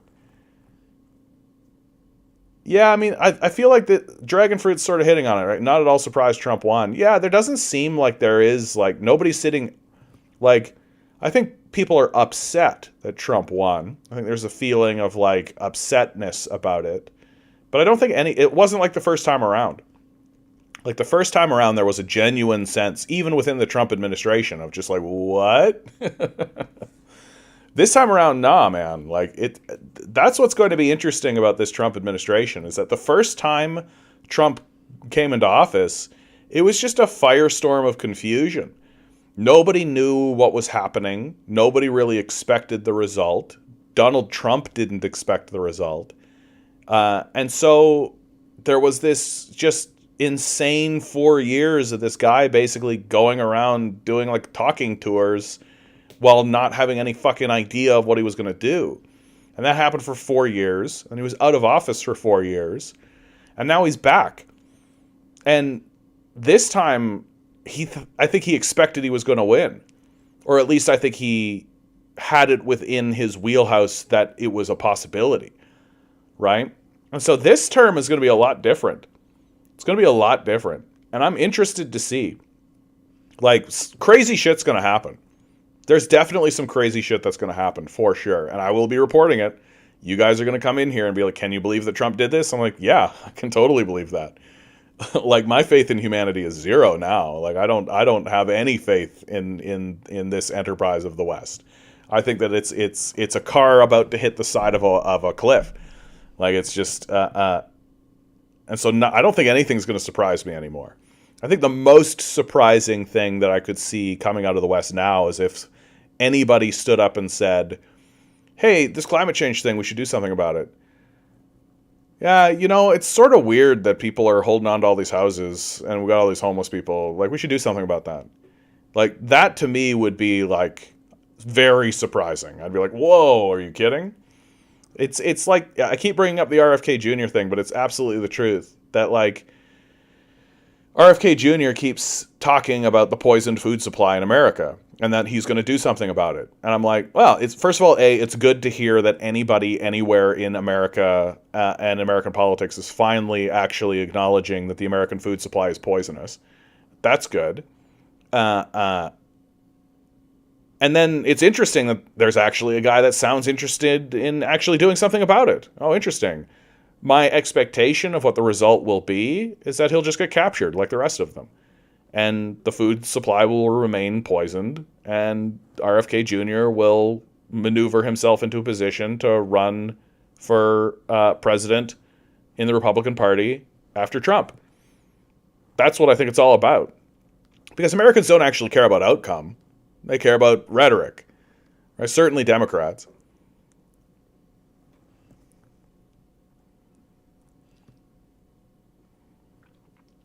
CH writes, the theorem proving logic programs in Wolfram Alpha and U of Waterloo Maple are far more powerful than LLM. Yeah, I don't know anything about AI. Look, here's my bottom line on AI. We are burning fossil fuels and polluting our environment so that we can look at AI generated pictures and videos on the internet. That's what we're doing. Like, we're going to send huge amount of resources. We're going to blow up the top of a mountain, right? We're going to blow up the top of a mountain. We're going to blow up a prairie, poisoning rivers, streams, and environment wherever we go. Dredge out as much fossil fuel as we possibly can from this complete and total catastrophe and destruction that we're doing. We're going to put this all through an alchemical process, spending billions upon billions of dollars of investment in order to do it, so that we can have generators running specifically so that we can have like a younger looking Scarlett Johansson with bigger tits in the next Marvel movie. Like that's what's actually happening. Like that's what's actually happening. We are a very stupid people. Like very, very, very, very, very, very stupid. That all of the like intricacies of like, oh, AI will do this or do that or do this or do that, like all of it pales in complete total on a scale that is just unfathomable to me. Because we're literally blowing up the tops of mountains to be able to have it. Why? Like, why? Jeff writes, my normie friends who watch Maddow are now believing her new conspiracy that Trump rigged it. I know they're doing. Isn't it funny how that flipped? It used to be that Trump was like, they rigged the election. It's a rigging, but now it's Trump that rigged the election. Oh, it's almost as though the outcomes of these elections are actually just decided by the billionaire class, right? Like, it's almost as though the billionaires make a series of deals with one another and then just make the outcome whatever they want it to be. It's almost as if that's the case. I'm not saying that is the case. I'm just saying it's almost like that is the case. Yeah, I had to change topics after they said they watch Maddow. Yeah, there's your first problem. Like, stop watching the CIA. Like, please, turn the CIA off.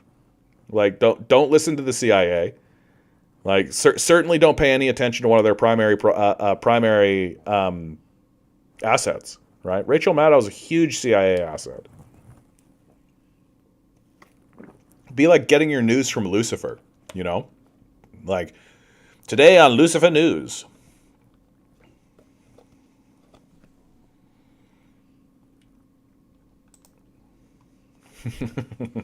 This one I just liked. I just liked this one.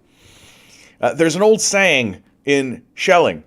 I know it's in Hegel, probably in Schelling, that all great world historic facts and personages appear, so to speak, twice. He forgot to add the first time as tragedy, the second time as it's funny if it happens again.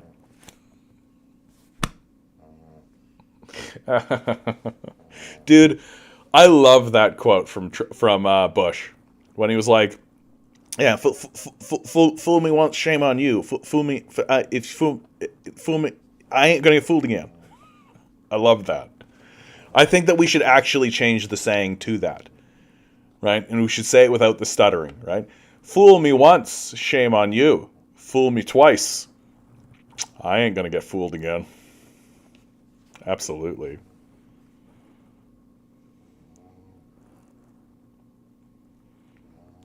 Herschel, over on Twitch. I won't read your first comment, Herschel.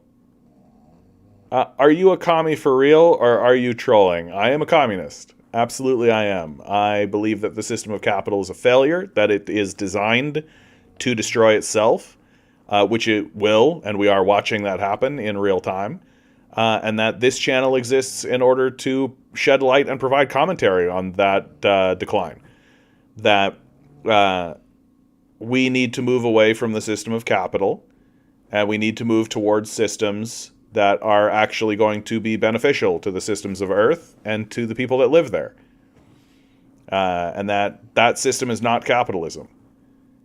that any benefit that has ever been derived from any capitalist system was hard fought and won by communists. And it was done in spite of the system of capital, not because of it.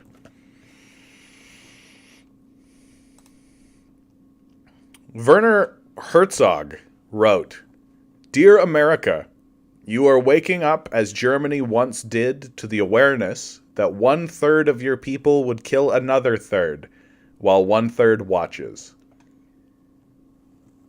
It's a very, it's a very intense tweet, you know? Because that's exactly what happened in Germany. Like, Hitler only ever had about 35 to 40, not even 40%. That's way too high. He only had about 30 to 35% public support. Like, he was never really popular. It's just that the liberals in Germany weren't willing to stand up to him and weren't willing to actually get organized and do anything. And of course, the victims were certainly not able to come together. Herschel writes, "What do you think about people who were in communist systems who are glad to be out of it? Who? Do you believe communism has been implemented good and that's the reason why? Has not been implemented good?"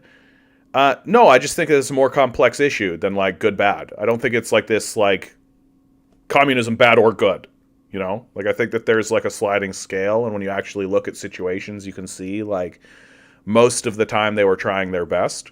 And there's lots of external factors in most situations, right? Like, and most of the time, anytime I see how communists react to world events and communist countries react to world events, I think to myself, oh, what if it had been capitalists in charge? And the outcome is historically worse every single time. Like, a famine comes through. Communists race around trying to solve the famine and then eventually do. Well, capitalists basically just let the famine happen and jack prices. That's what capitalists do. Like, so the idea that it's supposed to be like, oh, well, one bad thing happened, therefore the whole project ends. Like, no, I don't take that very seriously. Herschel goes, "Because my family immigrated to the U.S. legally in the 90s. Yeah, I mean, in the 90s, I'm not a post-communist, right? Like, I'm not arguing in favor of post-communism. I'm arguing in favor of communism, right? So when you say like, oh, well, my family in the 90s, yeah, when communist systems were collapsing and being abandoned largely, right? Like, it's not even that the communist systems collapsed, it's that they were abandoned. And there's a whole justification for that. There's a whole argument for that. From the Soviet Union, yeah, I sort of assumed, right? Like, that's a pretty common story, right? Is that you get people who flee from the abandonment of communism and the embracing of neoliberal capitalism in Russia, which is what happens. That's what Gorbachev did. For God's sakes, like the pizza commercial, right? Which, incidentally, the dissolution of the Soviet Union happened against the wishes of the people in the Soviet Union. And so you end up with this country that experiences a massive economic decline. Like, the 90s in the Soviet Union, it's one of the sharpest economic declines on record. And it's not because communism collapsed. It's because the ruling class, the oligarchy that was erected in the wake of the rise of neoliberal capital, it's because the project was abandoned. And there's like a kind of a rationale behind it, right? Like, what Gorbachev is trying to do is ingratiate himself into Western systems. That's the whole concept. That Gorbachev and then Yeltsin and now Putin have all Putin's first half, like, of his tenure up until the Ukrainian war. The idea that they were pursuing was, it's better to ingratiate ourselves into the systems of capital than it is to alienate ourselves from the systems of capital and experience the same kind of war that we experienced in World War II. That's the theory that I find myself saying all the time, that the Soviets defeated the Nazis, but fascism defeated communism in World War II. Because that war, World War II, absolutely kicked the spirit of communism right out of the Soviet people. It was just like a total kick in the teeth. Like, the Soviets lost 20 million people. They lost cities. Like, just Stalingrad was a city. I just feel like people don't remember these things. Or it just doesn't compute in their brain at all. That those are bad. Those are scars that you just don't, like, bounce back from. You don't just go like, okay, well, we lost 20 million people in a bunch of cities. Well, time to go to work. It's just not serious. And so this sort of criticism that gets brought up pretty often, because the people who are now living, right, the people who actually experienced the communist revolution in Russia, and the people who actually experienced the lead up to World War II, and the people who actually experienced the decline post-World War II, right, and who actually experienced the death of Joseph Stalin, right, those people are basically gone. And so what you have left, like the sort of living memory of what communism is just this concession and this decline. It's literally watching the Soviet Union sacrifice its concept of communism for this kind of idea of peace with the West. And it's, of course, a false notion, because the West will never accept peace with Russia. That what's been fascinating about watching Vladimir Putin and watching his administration is that it's been this, like, steady realization that when he came into office, he was a young leader who was very hopeful that he was going to be integrated into Western systems. Finally, that it's like a completion. It's like this trajectory that our nation is on. I'm the one that's coming in to stick this landing. He was part of the G8, if you recall. But very steadily over time, he just came to realize that, oh, I will never be permitted to be part of these systems. Russia will never be part of the West. It'll just, there's a line drawn, and it's never going to happen. And so this turning away from the West into the hands of China, honestly, I think it's been good for Russia, frankly. And hopefully we see a return to form, and hopefully we see kind of Russia taking a look at the Chinese Communist Party and going like, these guys are really getting shit done and really doing stuff. Why are we not focusing on that?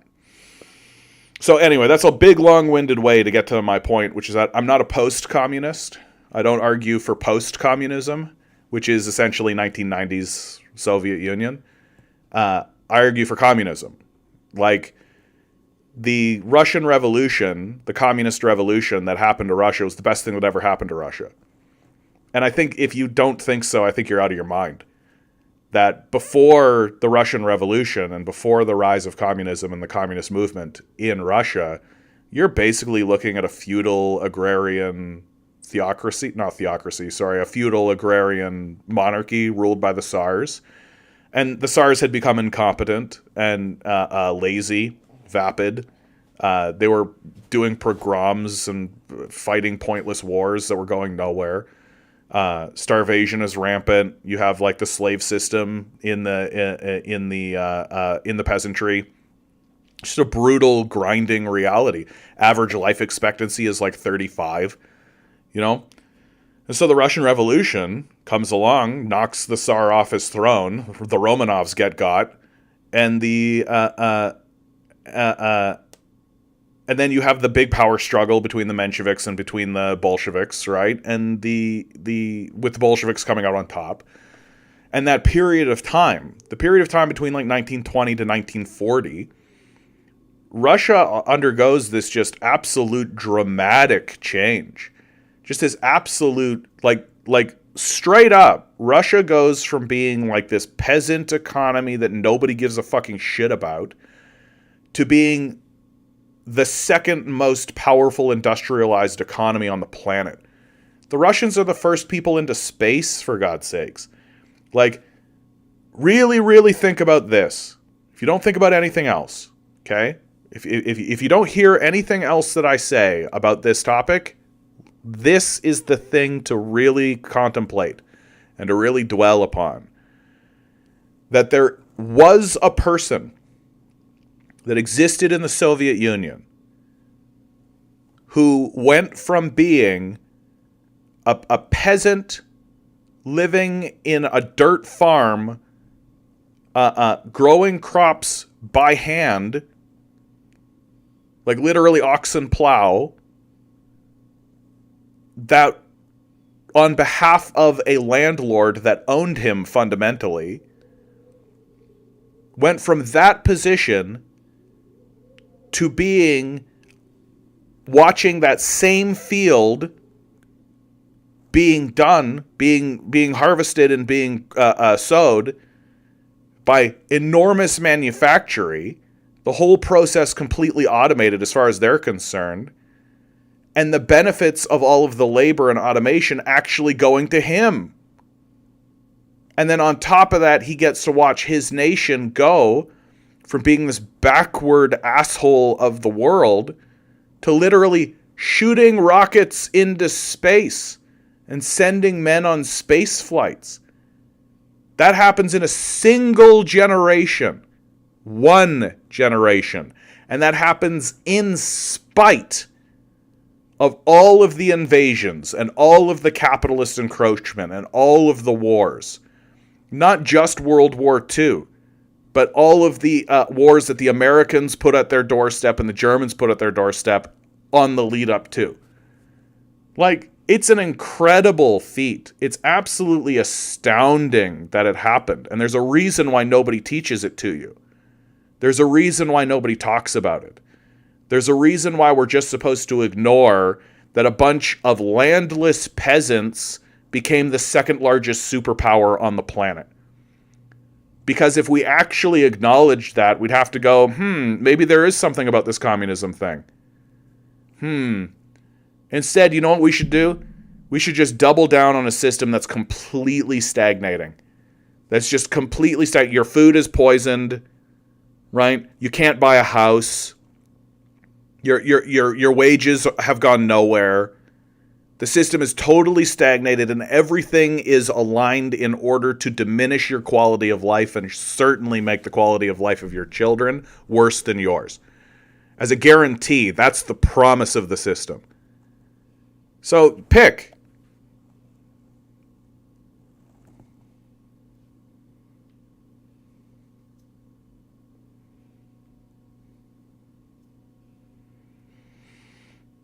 Oh, well, if you want to talk about Dang. Dude, the transition from Mao to Dang, I feel like I could talk about that forever. That if you guys just let me do it, I could probably just change this channel to that conversation. What an insane period of time. And people are still walking around pretending like Dang is just a shitty capitalist. It's just like, okay, bud. Whatever you have to say. Isaac, how you doing? Yeah, I know. Sorry, Isaac. I moved the show to Monday today because I can't do tomorrow's show. So I thought I'll just do Monday. We're just doing a pretty lighthearted stream today, frankly. A lot of memes.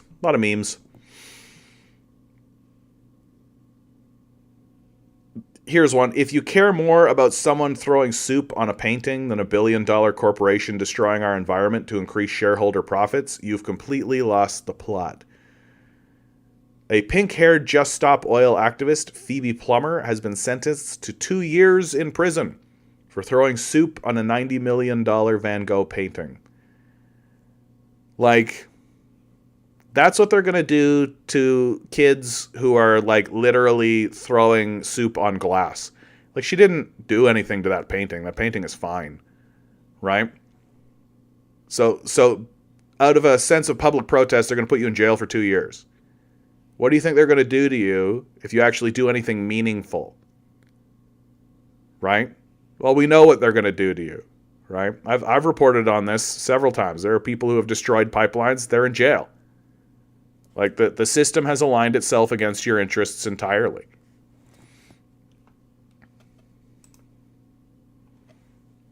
starting to think Dick Cheney convincing people to vote for Obama's cop friend who has never won a primary but came out swinging with a 47-word salad rationalizations for genocide wasn't the best way to motivate the electorate.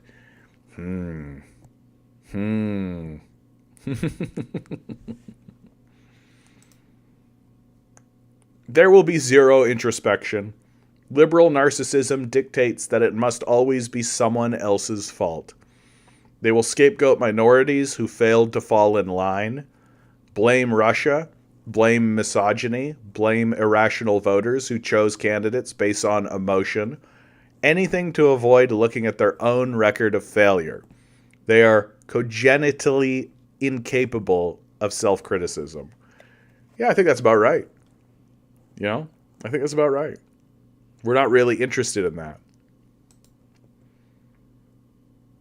Capitalism, a short story. I feel like this is it, eh? Like, this is just basically the story. Just one boy helping another get an apple, and then the other boy eating that apple and leaving the other boy behind. Right? Oh, this is what I should have started the whole show with, for sure. For sure I should have started it with this.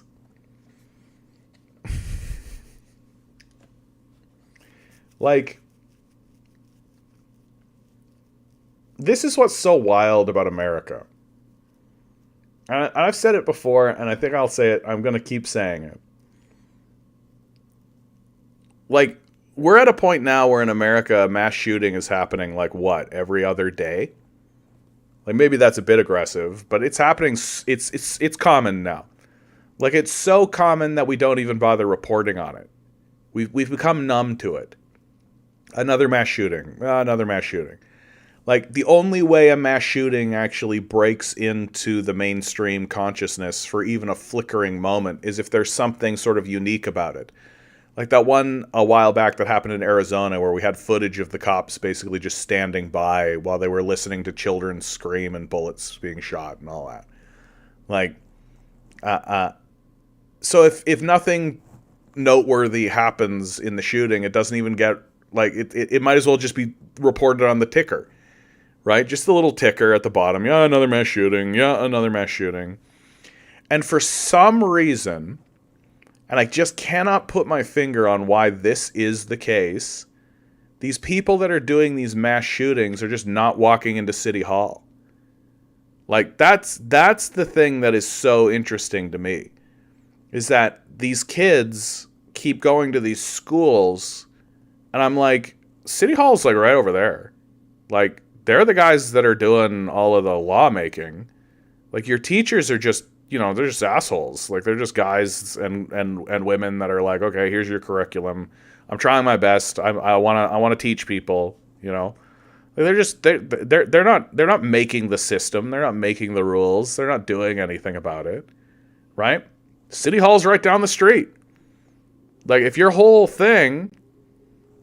idea is to make a mark and do something crazy, that they literally teach you about political assassinations in school. Like, one of the most popular one of the most well-known assassins of all time is John Wilkes Booth. You know his name. Walk down to the City Hall. Like, walk into your local legislature. That's what I don't really understand. I don't really get it. Like, how is it that all of this mass shooting has completely sidestepped the theoretically powerful people in the country? That's what I think is so wild. And, like, we had, like, a brief manifestation of it with the assassination attempt on Donald Trump. But, like, which incidentally, like, fell out of the news cycle, like, in a day. Like, it was crazy to watch that. I thought for sure that was going to at least stick a little bit. It was really, really wild watching that one happen, where, like, all of this, it was, like, reported on, there was, like, a bit of commentary, and then it just went away. And nobody gave a shit. Like, I feel like we should give a shit about that. I feel like that might be a bit important. And so that's sort of my feeling on it is like, how is it that in a society that is as hyper violent and is as disenfranchised and ridiculous as America, to the point where there are all these mass shootings, that none of these are happening at City Hall? Like, weird. Jeff writes, that was Uvalde, Texas. Thank you. Eggs D says, Americans are conditioned to only punch down. Oh, yeah. I mean, there's something to that. CH goes, this is all working as it should in late capitalism. Same reason the NSA, CIA, total spying never catches any pedos. They use that evidence for blackmail. Yeah, that's right. Yeah, if it was Biden, the news would have never shut up about it. Yeah, absolutely. Okay, guys, I got to pause the stream for just another moment. I have to use the bathroom again. I drank too much iced tea. Too much iced tea for me. Too much iced tea. Too much iced tea.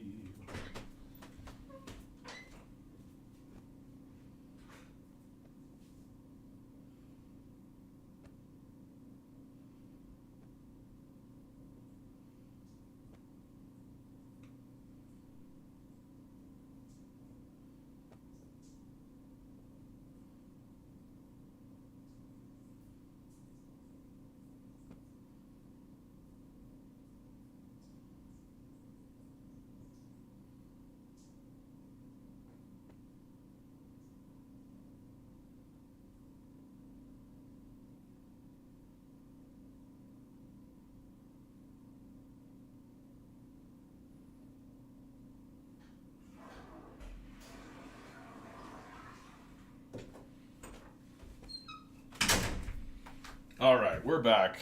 I'm going to keep drinking iced tea. That's what I'm going to do. I'm going to keep drinking iced tea.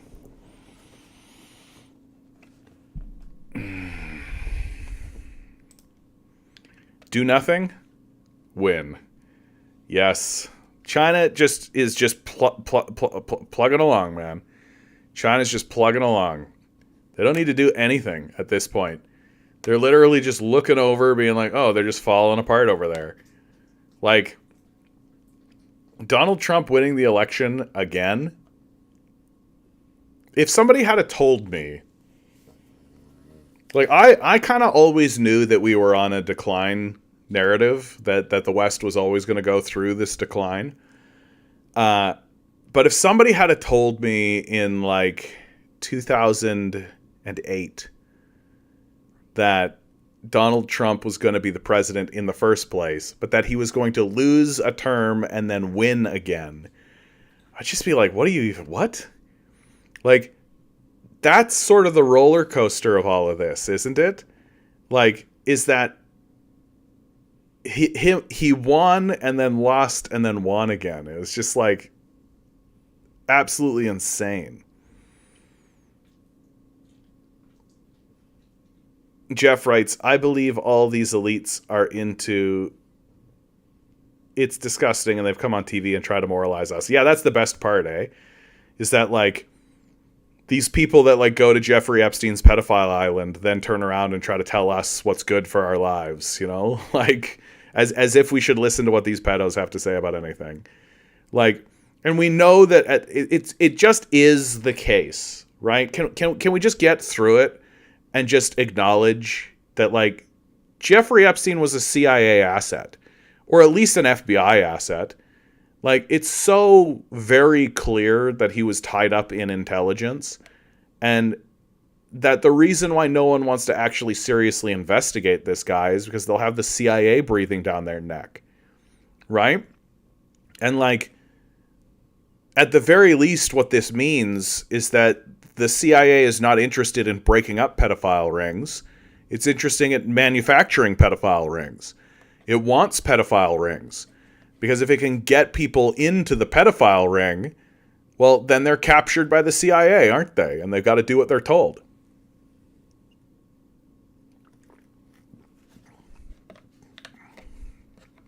CH writes, China must win. 1, it saves 3 million people alive now from absolute poverty worldwide. 2, it saves Eurasia from CIA chaos. 3, it saves Europe from fascism. But they won't forgive China either. Yeah, it's like that classic, like, the communists saved Europe from fascism, and the Europeans never forgave them for it. Like, if Trump actually moves forward with like this moving away from NATO thing, like his first administration, he was saying it all the time. And now he's got like a whole bunch of people around him that are saying it too.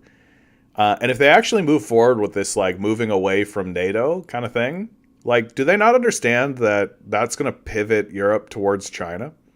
And the truth is that they don't. Like, they don't really understand that. Like, if Europe suddenly gets unfettered from America, and America's no longer funding it, right? Well, Europe's going to look elsewhere, right? And where's it going to look? Probably to China. Like, China's got the Belt and Road Initiative connected to Europe. Like, they can get goods into Europe by high-speed rail. The idea that America isolating itself from Europe is a good idea for America's interests. Wah, wah, wah, wah. Friendly Fire FFS over on Twitch says, one lady I work with said re-electing Trump is like going out with a date rapist a second time. Yeah. But the trouble is that you only have the choice between the two, and they're both date rapists. That's the trouble. The captain, you know what makes me wonder? If Ukraine wants to be so vehemently away from Russia, why have they not torn down the motherland statue? You know, the one in Kiev? No, I'm not actually familiar with that statue.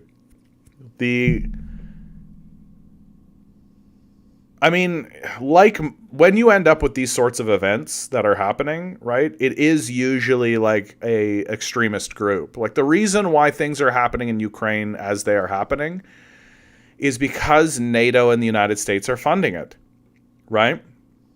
Like, it's the real trouble that's happening in Ukraine is that the Azov Battalion and far-right Nazis are receiving funding, training, and equipment from NATO. That's the real problem. I've said it several times on this stream. When Zelensky was elected, we have every reason to believe that when Zelensky was elected, he genuinely wanted to end the Donbass war, and he wanted to negotiate some kind of ceasefire with Russia. We have every reason to believe that. He campaigned on it, and he even went to the front line and told the Azov Battalion to leave. He wanted to shut it down. But the truth is that he's not actually in control. Like, sure, he's in the position of the presidency. Sure, he won that election. Sure, that all happened. But the military doesn't pay attention to what he thinks. They don't care. They're listening to NATO. Why? Because NATO's the one that's funding them. So what's happening in Ukraine is happening by a small group of fascists, essentially, who eventually are going to take power directly. Once Zelensky sort of finds a way out of it. Like, that's the situation Zelensky finds himself in. He's essentially governing with a gun in his back. And he's kind of got to go along with these guys, because if he doesn't, he gets shot. And how do we know? They keep saying it. So it's just like, mark my words, I've said it several times. Once Zelensky's gone, like, there's going to be straight up neo-Nazi celebrations and salutes in Parliament. They're going to take over the legislature, and then they'll end every session with all of them doing the Nazi salute. It's coming. And the whole thing, like, I'm of the opinion that if Trump actually does pull out of that war, the first thing Zelensky should do is flee. Like, he should get out of there. He should already get out of there. He shouldn't be living in Ukraine. He should go to Argentina or something, like the other fascists. But get out of Ukraine, dude. Simply Steve, greetings from Colorado, USA. We are kind of Canada. Yeah, Colorado, beautiful state. John Denver wrote a beautiful song about Colorado, Rocky Mountain High. Colorado, Rocky Mountain High, Colorado. Jeff writes, will America go out quietly like the British Empire, or will it take all of us with it if it goes down? I mean, did the British Empire go down quietly? It does seem to me like a lot of the power just transitioned into the American Empire. That like the rise of the American Empire is just the transition of power. And if you talk to like the First Nations people or the African continent, it wasn't so quiet.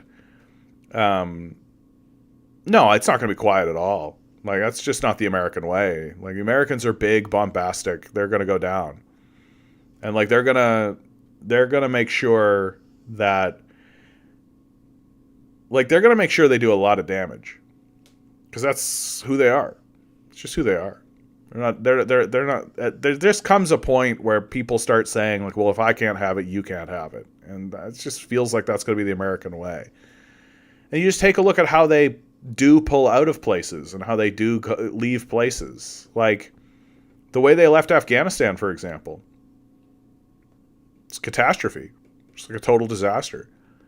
Not just like Trump always talks about like the equipment. They left all this equipment behind, but as like a public relations, like the rest of the world got to see what happens if you support America in Afghanistan, right? If you were a person who was actually supporting the capitalists and supporting America in Afghanistan, you got fucked.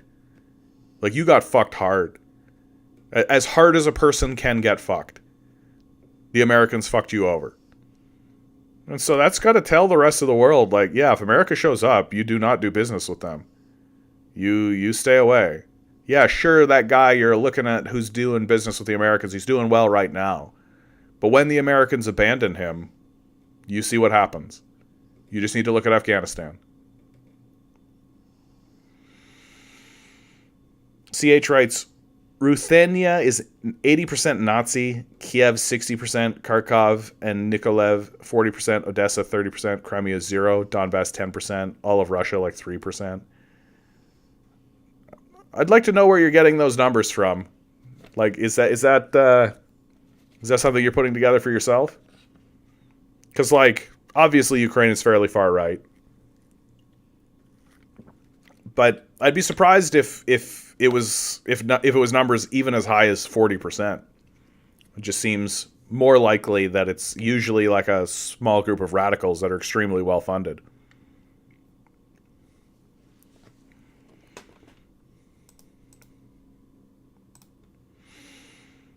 Yeah, in the meantime, House Republicans are laying bills on the table to reduce Social Security payments for Americans who receive a pension or disability benefit from an employer. Just pointing out the Republicans are still the Republicans, right? And now they have the House, the Senate, and the presidency and the Supreme Court. Like, it's gonna be a rough 4 years, guys. It's gonna be a rough 4 years. Lithuania expresses hopes to restore ties with China over rifts over Taiwan question, right?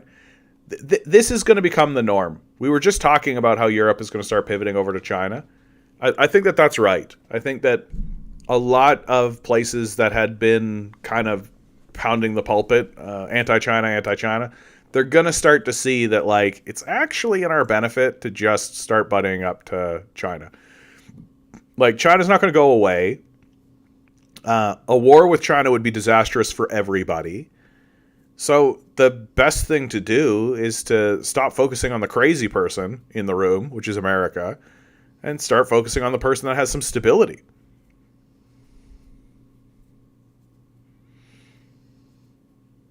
Do they have a supermajority? I forget this whole supermajority thing, but they have majorities. Like, they're going to be able to push through their agenda. And, like, we all know that the Democratic Party is just littered with Republicans, like blue Republicans. Like, who is that? There was like one during the entire Biden administration. There was like that one Democrat who kept siding with the Republicans over and over and over again. He was like literally a blue Republican, and it's just like, yeah, they're gonna be able to like. I can't express to you guys how cheaply you can buy politicians. Like, if you have, like, that was the big moment for me. I had a big moment of, like, startling realization of, like, oh shit, like, we're actually fucked. Like, I always sort of assumed that to bribe a politician, to get a politician to vote the way that you want them to vote, it would cost like millions of dollars. You can get a politician to vote for you for like $5,000. They're so cheap. Like, it's just that they have no scruples whatsoever. Like, so if you offer $5,000 and there is no counter argue, they'll probably just go for that, right? But of course, a billionaire will always defeat you, right? If you put 5,000, they'll put 6, like that kind of thing, because that's how American politics actually works, right? Just who has the most money, where's the money going? It's never the case that a politician will vote on principles because they don't have any.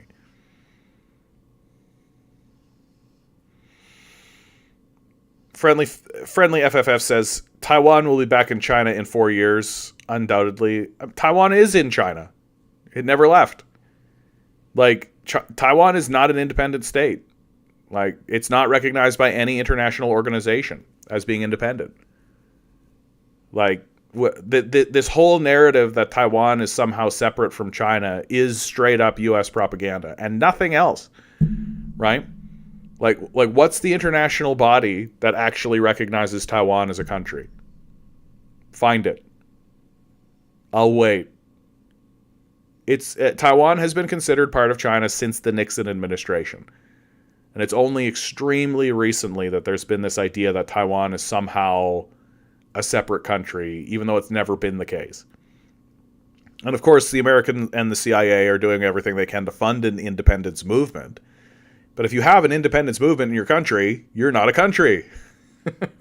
You're a part of a country attempting to seek independence.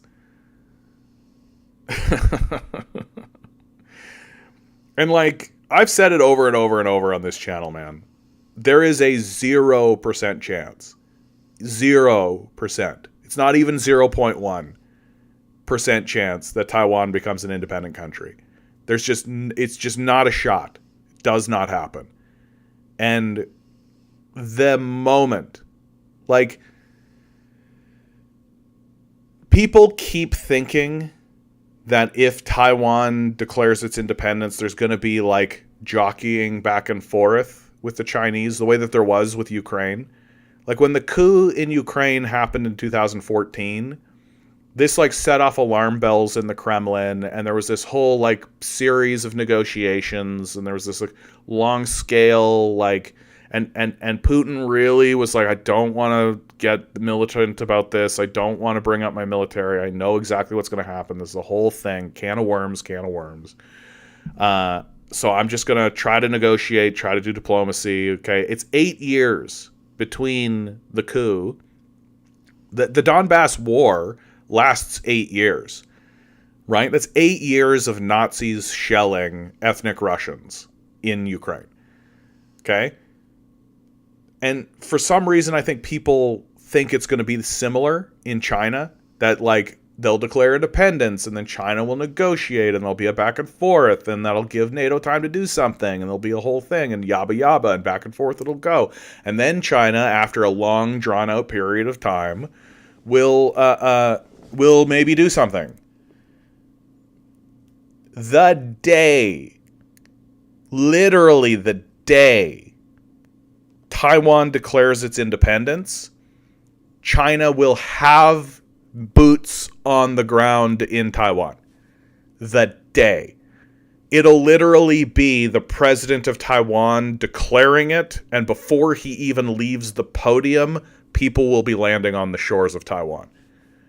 Like, China has wargamed this. They have been developing technology specifically for it. They have amphibious tanks. They have been strategizing, plotting, planning, organizing. They will, like, literally, the president of Taiwan will stand up and declare it, and whoever is responsible for enacting policy will go enact policy 48539. And everyone all at once throughout the entire Chinese system will go, we're enacting policy 48531, go, go, go, go, go, go, go, go, go, and they will. And it'll happen so fast and at such a dizzying pace that the West will be like, what? They'll be baffled by it. Like, I really think that if Taiwan declares independence, the military response from China will be so blistering. Like, America talks about shock and awe, right? You haven't fucking seen shock and awe. The American military has never developed shock and awe the way that China will develop shock and awe. Like, the seizure of Taiwan will be unbelievable. Will just be incredibly fast. Friendly fire. I doubt the policy number is that high. Yeah, you don't know. Right, you don't know. 48539. No, it'll be something sweet, right? It'll be something cool. Like, enact Operation Roaring Dragon, right? What would be another good one? Like, enact the Great Wall of Steel. You know what I'm talking about? It'll be something like that. And we'll all just be like, sick. That's awesome. Right?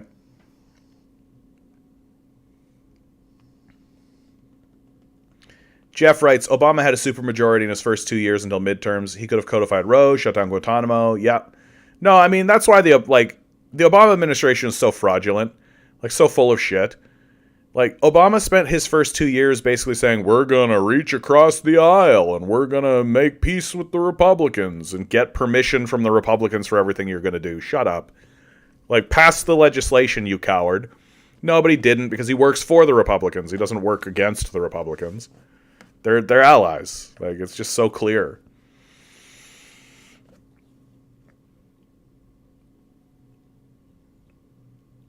CH writes, my percentage Nazi guesses are based on 3 years of watching where Nazi comments come on Telegram, they like and boast about. Yeah, I feel like that's probably pretty skewed then, right? Like Nazis are like notoriously vocal and they want you to believe that there's this many of them, right? There isn't that many of them. Like, that's the thing to understand, is that, like, the reason why Nazis are effective is because they're willing to shoot you. And most people aren't willing to shoot someone. And so if you get a group of people, a small group of people who are willing to shoot people to get what they want and are able to act kind of in carte blanche and openly about it, then they can wield a lot of power. And the only threat to them is if somebody's willing to shoot them back. Communists. Right? And of course Nazis want you to believe that there's 500 bajillion Nazis. So why even bother fighting back? Wick Sound says, talk about Trump putting 1/3 of the U.S. reserve currency into crypto. Is that a real thing? Is that actually happening? Dude, crypto's so stupid. This is such an Elon Musk thing, for sure. I know what we'll do. We'll burn fossil fuels to erect a digital currency. Got it. Dumbasses.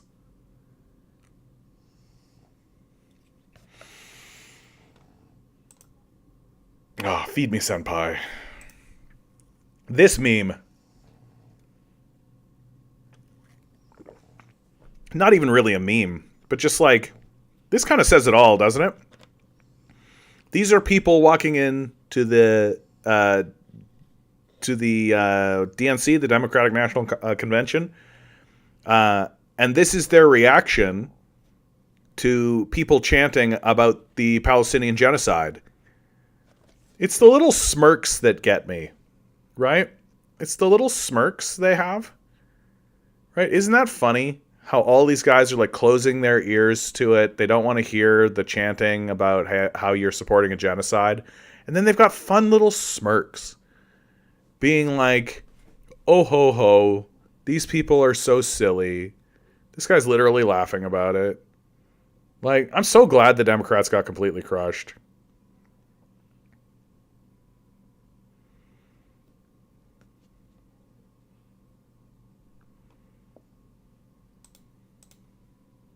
This sad moment.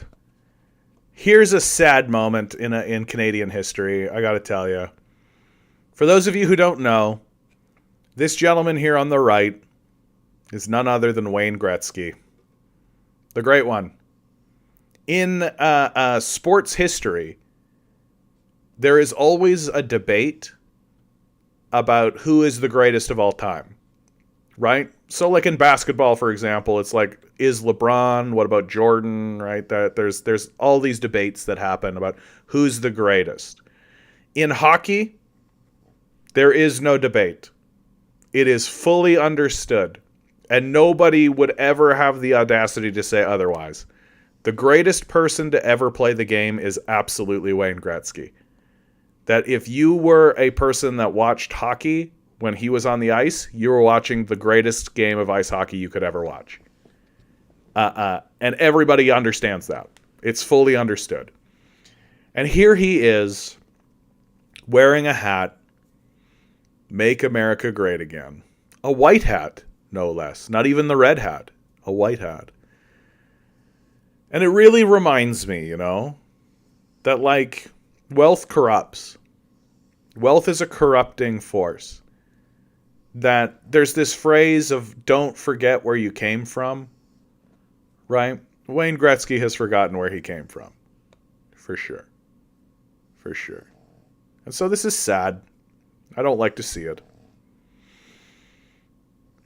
Friendly says Democrats are controlled by the same people that control the Republicans. Are you suggesting that a supposed two-party system that continues to perpetuate a two-party system is really only one party? Yeah, I would say that. Like, it's not like a direct one-to-one. Like, it isn't like there's one guy pulling all the strings behind the scene. But it is like they work for the same class, right? So the Democrats are going to respond. Like, the only people that Democrats and Republicans care about are billionaires. That's it. They don't care about anybody else. Right? So, like, in this election, the billionaires that were on the side of the Democrats were people like Bill Gates. And then the billionaires that were on the side of the Republicans were people like Elon Musk. And so it's like a negotiation between the billionaire class. But the outcome is that the billionaires still make all the money. Right? Yeah.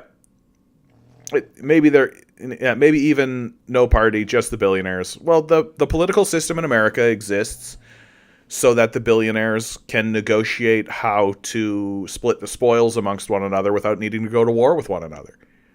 That's the point of the system, right? That everybody understands that we're supposed to exploit as many people as we can. But we also understand that once you attain true power, like Elon Musk and Bill Gates and Peter Thiel and all these guys, with the money they have, with the power they have, they could easily fund a militia. Like a 10,000 man strong militia, no problem. No problem. You just need to recruit them, train them, have them ready to go. Right? If they wanted to be doing it, they could do it. And the Second Amendment permits them to do it. So the system understood this. And this is way back to the Founding Fathers. They understood that, yeah, we can go to war with one another to resolve conflicts. Sure. We shouldn't. This system should exist so that we can split up the spoils. They all understood that they were going to wipe out the First Nations people and steal their land. They all understood that they were going to take slaves and throw them into mines. They all understood that. That there was consensus on those lines. Right? The system doesn't exist to prevent those outcomes. The system exists to prevent George Washington and Thomas Jefferson getting into a shooting match with one another.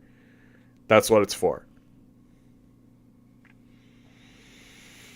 Why is Kanye West? Good to see you, my man. Probably one of the strongest names for sure. Why is Kanye West so good? They won't have militias or people. It's going to be AI and robots, easier to control. Yeah, dude, I don't think so. Like, any robotics that do exist are going to be manual. I think that AI is being, like, we're being sold a product. That's what's happening. That that they have designed a product and they're selling us a product, and the product is not going to deliver, right? And it's not going to deliver because we're just not there. Like, we're not there. And like, maybe in the future, possibly. Yeah, drones are highly effective already. Yeah, like they're manually controlled. Like, the idea that you're going to have AI controlling like big robotics and big military and big armies, I feel like anybody who tries to do that is just, that seems to me to be an act of total desperation. Like, it just seems to me to be like an act of complete and total desperation. Like, if you're allowing an AI to take over your drone army, right? That means that you literally cannot find people to do it. And there's just no evidence to show that that AI is actually good at this or competent. Like, they've been trying to get self-driving cars this whole time. They can't do it. So I feel like if you're relying on an artificial intelligence to actually be good at this, I just don't think it's in front of our faces. You know, like, maybe it's a thing that could happen. Maybe they'll have a breakthrough. Maybe there'll be like that aha moment. Maybe they'll fucking have a human brain inside of a jar that's doing it all, right? Like, and all kinds of crazy shit. But like, I just think that we're being sold a product. And the reason why we're being sold a product is because capitalism always needs to expand into new markets. That's the whole shtick of capitalism. And it used to be that they could expand into geographical markets, right? They could exterminate a population and steal their land, right? But now we're starting to reach the end of that. We're kind of reaching the limits of that. And so they have to colonize other things. And so they're going to colonize your mind. They're going to colonize you, right? They're going to try to convince you to put your money into ideas and thoughts that are not really going to have the outcomes that they promise, but that's not what they care about. They don't care about delivering. They just care about getting your money. And they need to sell you a lifestyle, right? They need to colonize you with the idea of, this is the best way to live your life. Here's a vision of life that we are going to offer you, and all you have to do is give us all your time and money. Like, so that's where capitalism is moving to. And I shouldn't even say moving to, it's where it has moved to, is that it's going to colonize you. Like, they're going to put ads in your dreams. They're going to make sure that you think that the system of capital is completely normalized. And that, yeah, it makes total sense that we spend our whole lives working for people we never meet, for jobs that we hate, so that we can secure food and shelter for ourselves. That makes sense. That's the end of history. That's natural and normal. In fact, that's human nature. And if you believe it, they win, right? You've been colonized. Congratulations.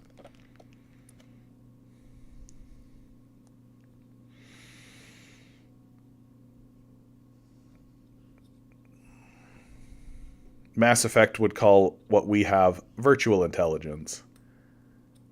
The issue with AI is twofold.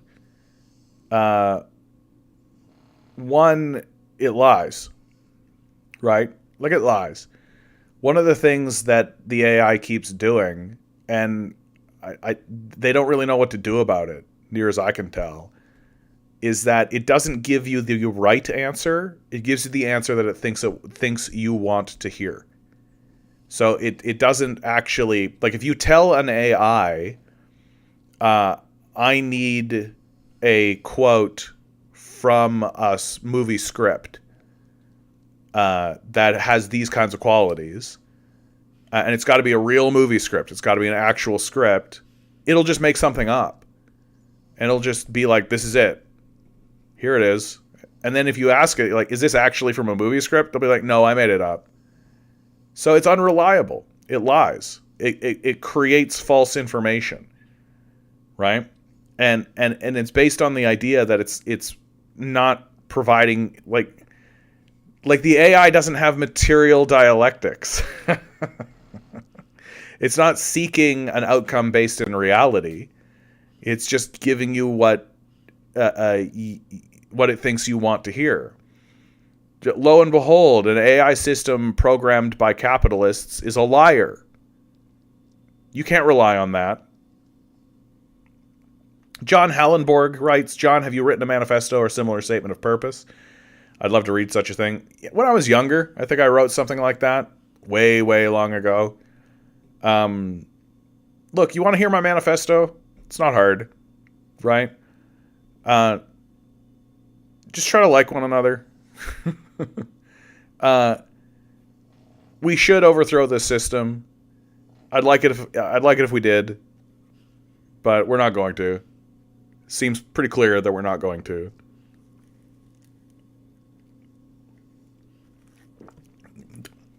The workers should own everything. It's stupid that they don't. And at this point, and as we go along, the stupider it gets. Right? Like, the owners of the society are becoming more and more and more and more detached. So they can't rationally respond to what's going on. It's not possible for them to rationally respond to what's going on.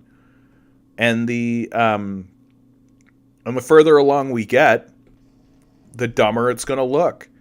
They're just going to be more detached. Their focus is going to be on things that just do not fucking matter. Like, people should have food and shelter. And I'll say it again and again and again and again until the fucking day I die, I'm sure. If you're not getting food and shelter, like if you're not walking into a storage unit, which we call a grocery store, and gathering up your supplies and then walking out, and then going to a place where you don't pay rent, you have no business calling yourself a free person. Like, if you don't even have a piece of land to grow your own food on, you have no business calling yourself a free person. We're wage slaves. That's what we are. We work at jobs that are pointless for people we'll never meet, achieving nothing at all. I think it's all exists mainly to just keep us all busy so that we can get access to food and shelter, and then we have the audacity to call ourselves free. Like, food and shelter should be free. Zero payment. No cashiers. Nothing. The process of growing and moving and stocking all the food should be built into your citizenship. Just in the same way that going to school is part of your citizenship, so too should just be basic maintenance of the society. Oh, would you like to be a citizen? Okay, cool. Well, part of that is spending a few years doing this. No muss, no fuss. Nothing wrong about it. Congratulations. Oh, you finished? Cool. Now go do whatever the fuck you want. The idea that we're not walking around doing whatever the fuck we want while simultaneously calling ourselves free is embarrassing. Like, talk about just like an absolutely mentally decrepit society. Just like the facts of the matter are directly in front of your face. And it's getting more and more apparent, and it's getting more and more obvious. And as larger collapses happen, which they're definitely going to happen, and as more unemployment happens, as more systems fail, as more as institutions just begin to abandon you, right? As Walmarts begin to leave, it's just going to get obvious. I mean, I'm of the opinion that it's already extremely obvious that we're just in a place of mental and spiritual constipation. Like, that's what this is. This is mental and spiritual constipation. That we really need to take a huge, massive shit. And we're just not taking that shit. We're just not doing it. And what we need to shit out is this idea that one person should own $1 billion worth of assets. Shut up. That's so stupid. What are you even talking about? Like, how could you possibly stand up and actually say out loud, no, I don't think we should have a king. I don't want to have a dictator. But it's fine if one person owns $1 billion. What are you, a moron? The answer is obviously yes. Like, we're not an intelligent people. And the way that it's all going to go down, right? The way that all of this is going to go down, it's going to be like a bunch of flabby, lethargic burger eaters moaning and whining that they can no longer be flabby burger eaters while living in the basement of their parents' apartment. Like, that's what's happening. And, like, we're just going to do that. We're just going to watch that happen. And all of these lazy burger eaters are going to vote completely against their own interests because they're so hyper connected to their own their only decisions. Their decisions are all based on emotions while they simultaneously think they're super hyper intellectuals.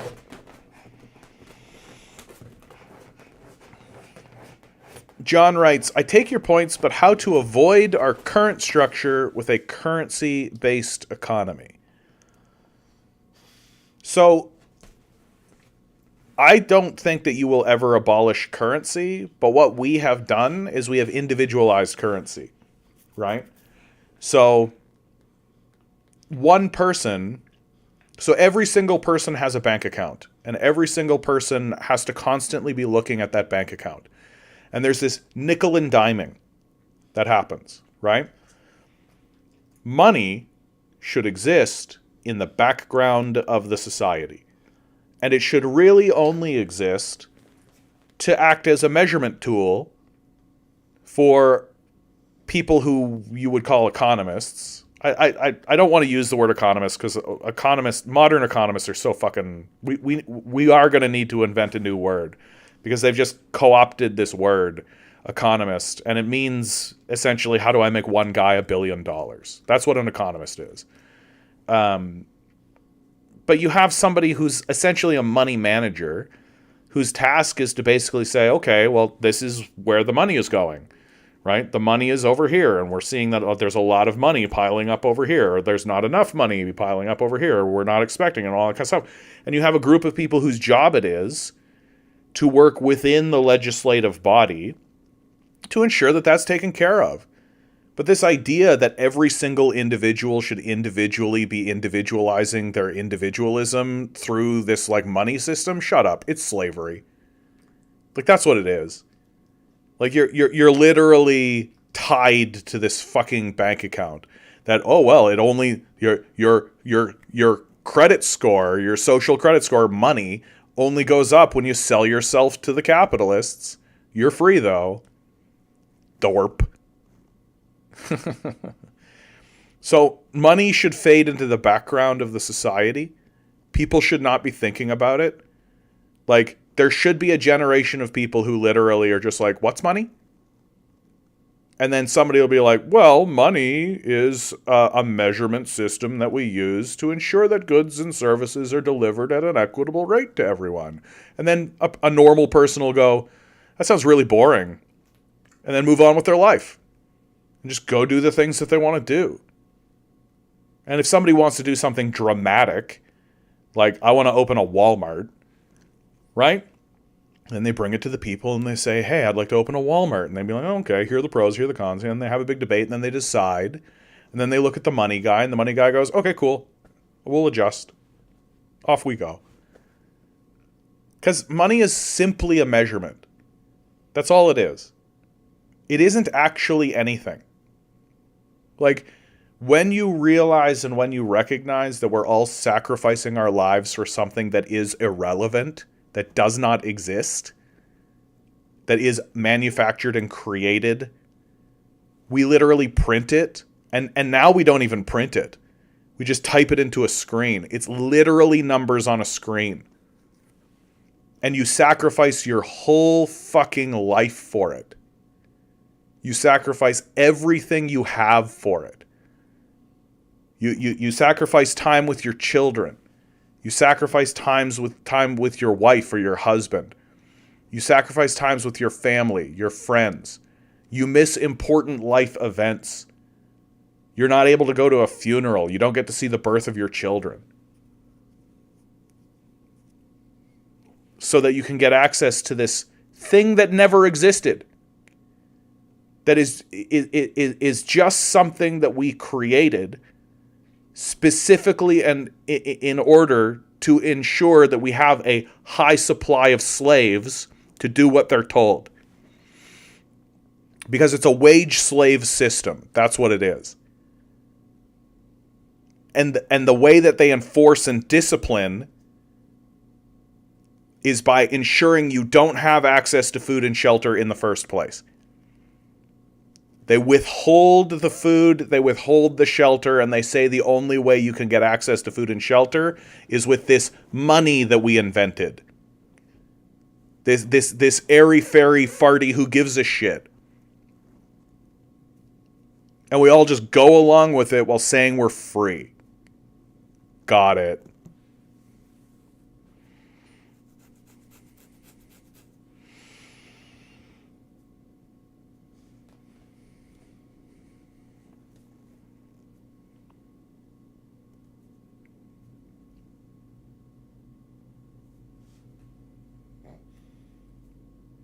Stephen King wrote about deepfakes in The Running Man. I mean, the big thing that I think deepfakes are absolutely going to do, like, I actually think that the dead internet theory is pretty likely. Like, it's pretty likely that people are just going to get to a point where they literally don't trust what they see. That if you see it on the internet, people are just going to be like, no, you didn't. And it doesn't matter if it happened or not. And what it's really going to do is it's going to kind of hearken a return to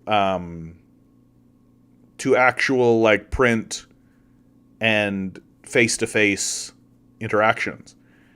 Like, all of this AI and these deepfakes are basically going to make the internet a useless tool. Like that's what it's basically going to do. And I think that this is a conspiracy. I don't have a piece of paper to show you. I don't have a confession from the CIA yet. Although it's probably coming. Like, they probably know that they're doing that.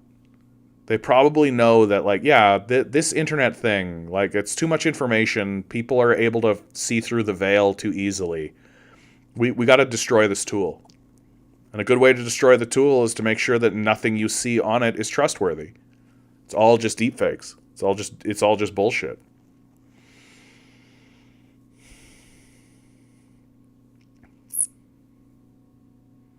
John writes, then how to motivate the most creative leadership type individuals other than with financial compensation? I think that you're just thinking of things through the capitalist lens, which is fair. Like, I don't want to shit on you, John, for that. I think that it's hard to step out of the capitalist view and the capitalist mindset because that's what we're surrounded by. We're inundated with that. So it's so difficult to step into an alternative viewpoint that I would argue that it isn't about finding a creative leadership type at all. That the point is that the workers own the means of production. That's the point. The point is that it's the workers that control it. It's the workers that own it. It's very specifically not having a leadership. Right?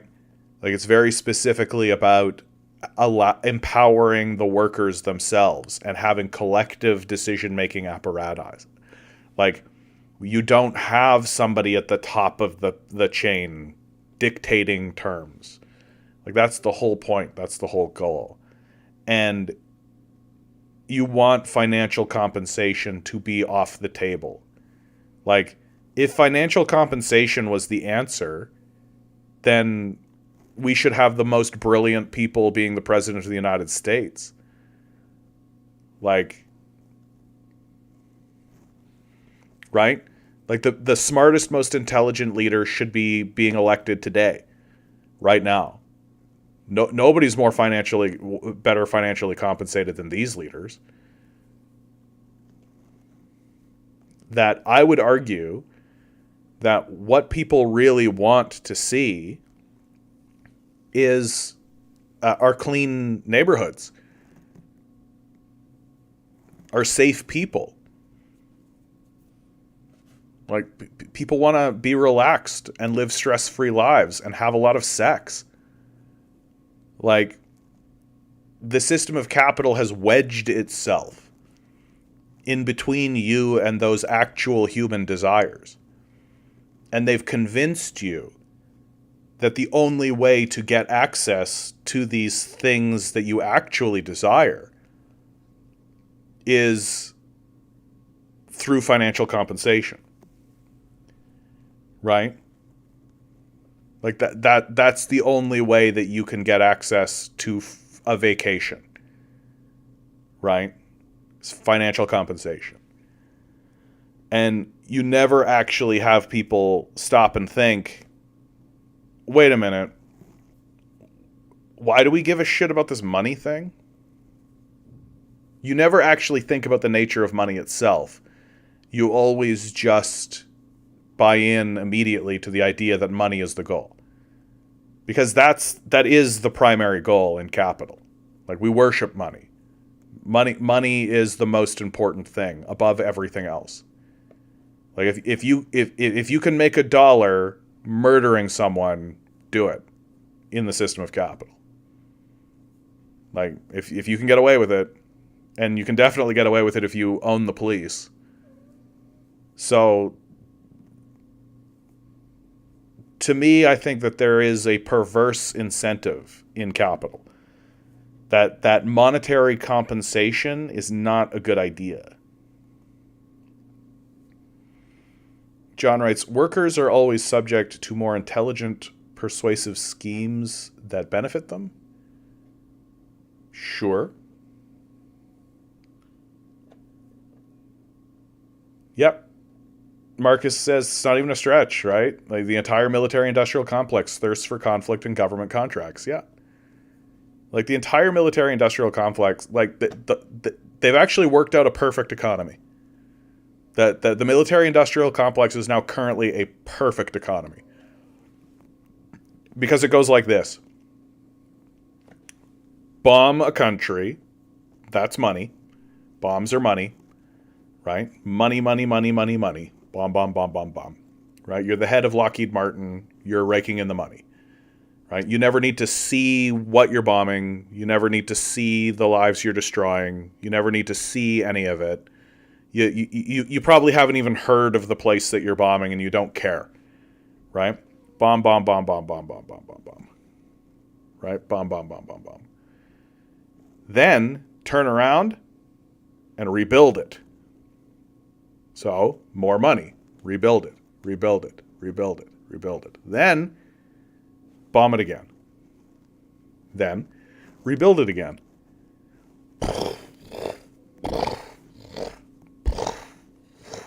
What are you achieving? Nothing but hardship and misery. But the guy at the top is making a ton of money.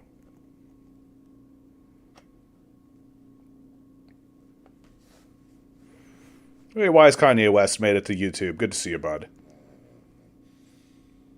So John writes, poor grammar, I should have written, workers are always subject to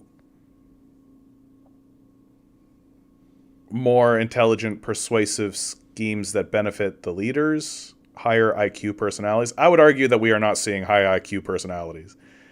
Like, we're just seeing highly motivated grifters. That's all it is. Like, I don't think that these people are smart. I just think that they're motivated. That's all. And I think that their motivations are not really monetary.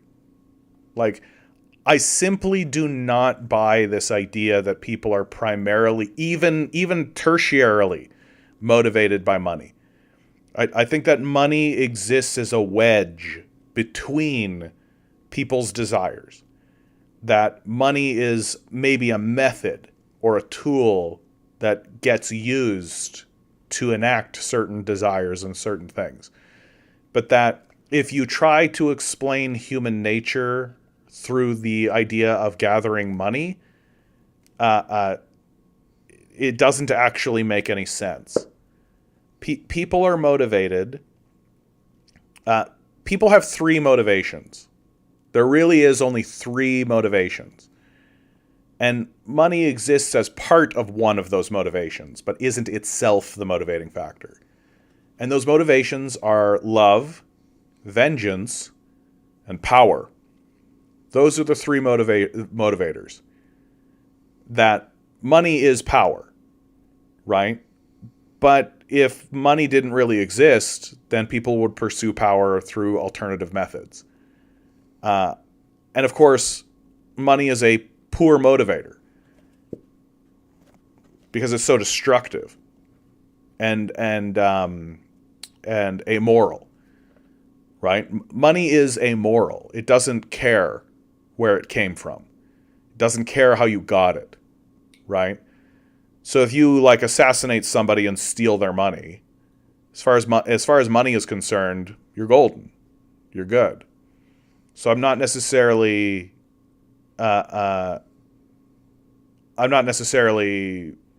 sold by this idea that we should keep money around and that people should look at money and think to themselves, I got to get more money, right?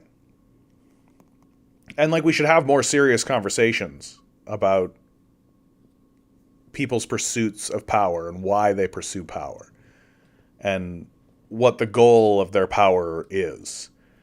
Because, like, pursuing power is a very dark and bleak pursuit, right? Usually it means that you want to dominate somebody, right? It's a very white supremacist idea. I shouldn't even say white supremacist idea. It's a very supremacist idea.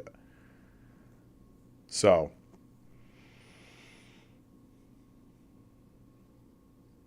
I'm sure they say they have high IQs. And also, like, I don't know why a high IQ really matters that much. Like, it's a measurement created by rich people. Like, I don't take it very seriously. Like, if they have such high IQs, why do they keep making such bad decisions? And why do they keep doing such failure things? Like, I think that these people are mainly just highly motivated grifters, primarily. Like, their motivations, like, Gates is like, all of them, none of them are motivated to actually make the world a better place. None of them are motivated to actually, like, improve people's quality of life, right? They're motivated to just get power for whatever reason they want to get power. And, like, maybe they're motivated by novelty. Like, they just love the idea of having that little screen, right? They just love that idea. But you take a look at the behind the scenes on any of these guys, and love is not their driving force. They're not doing it out of a sense of love, right?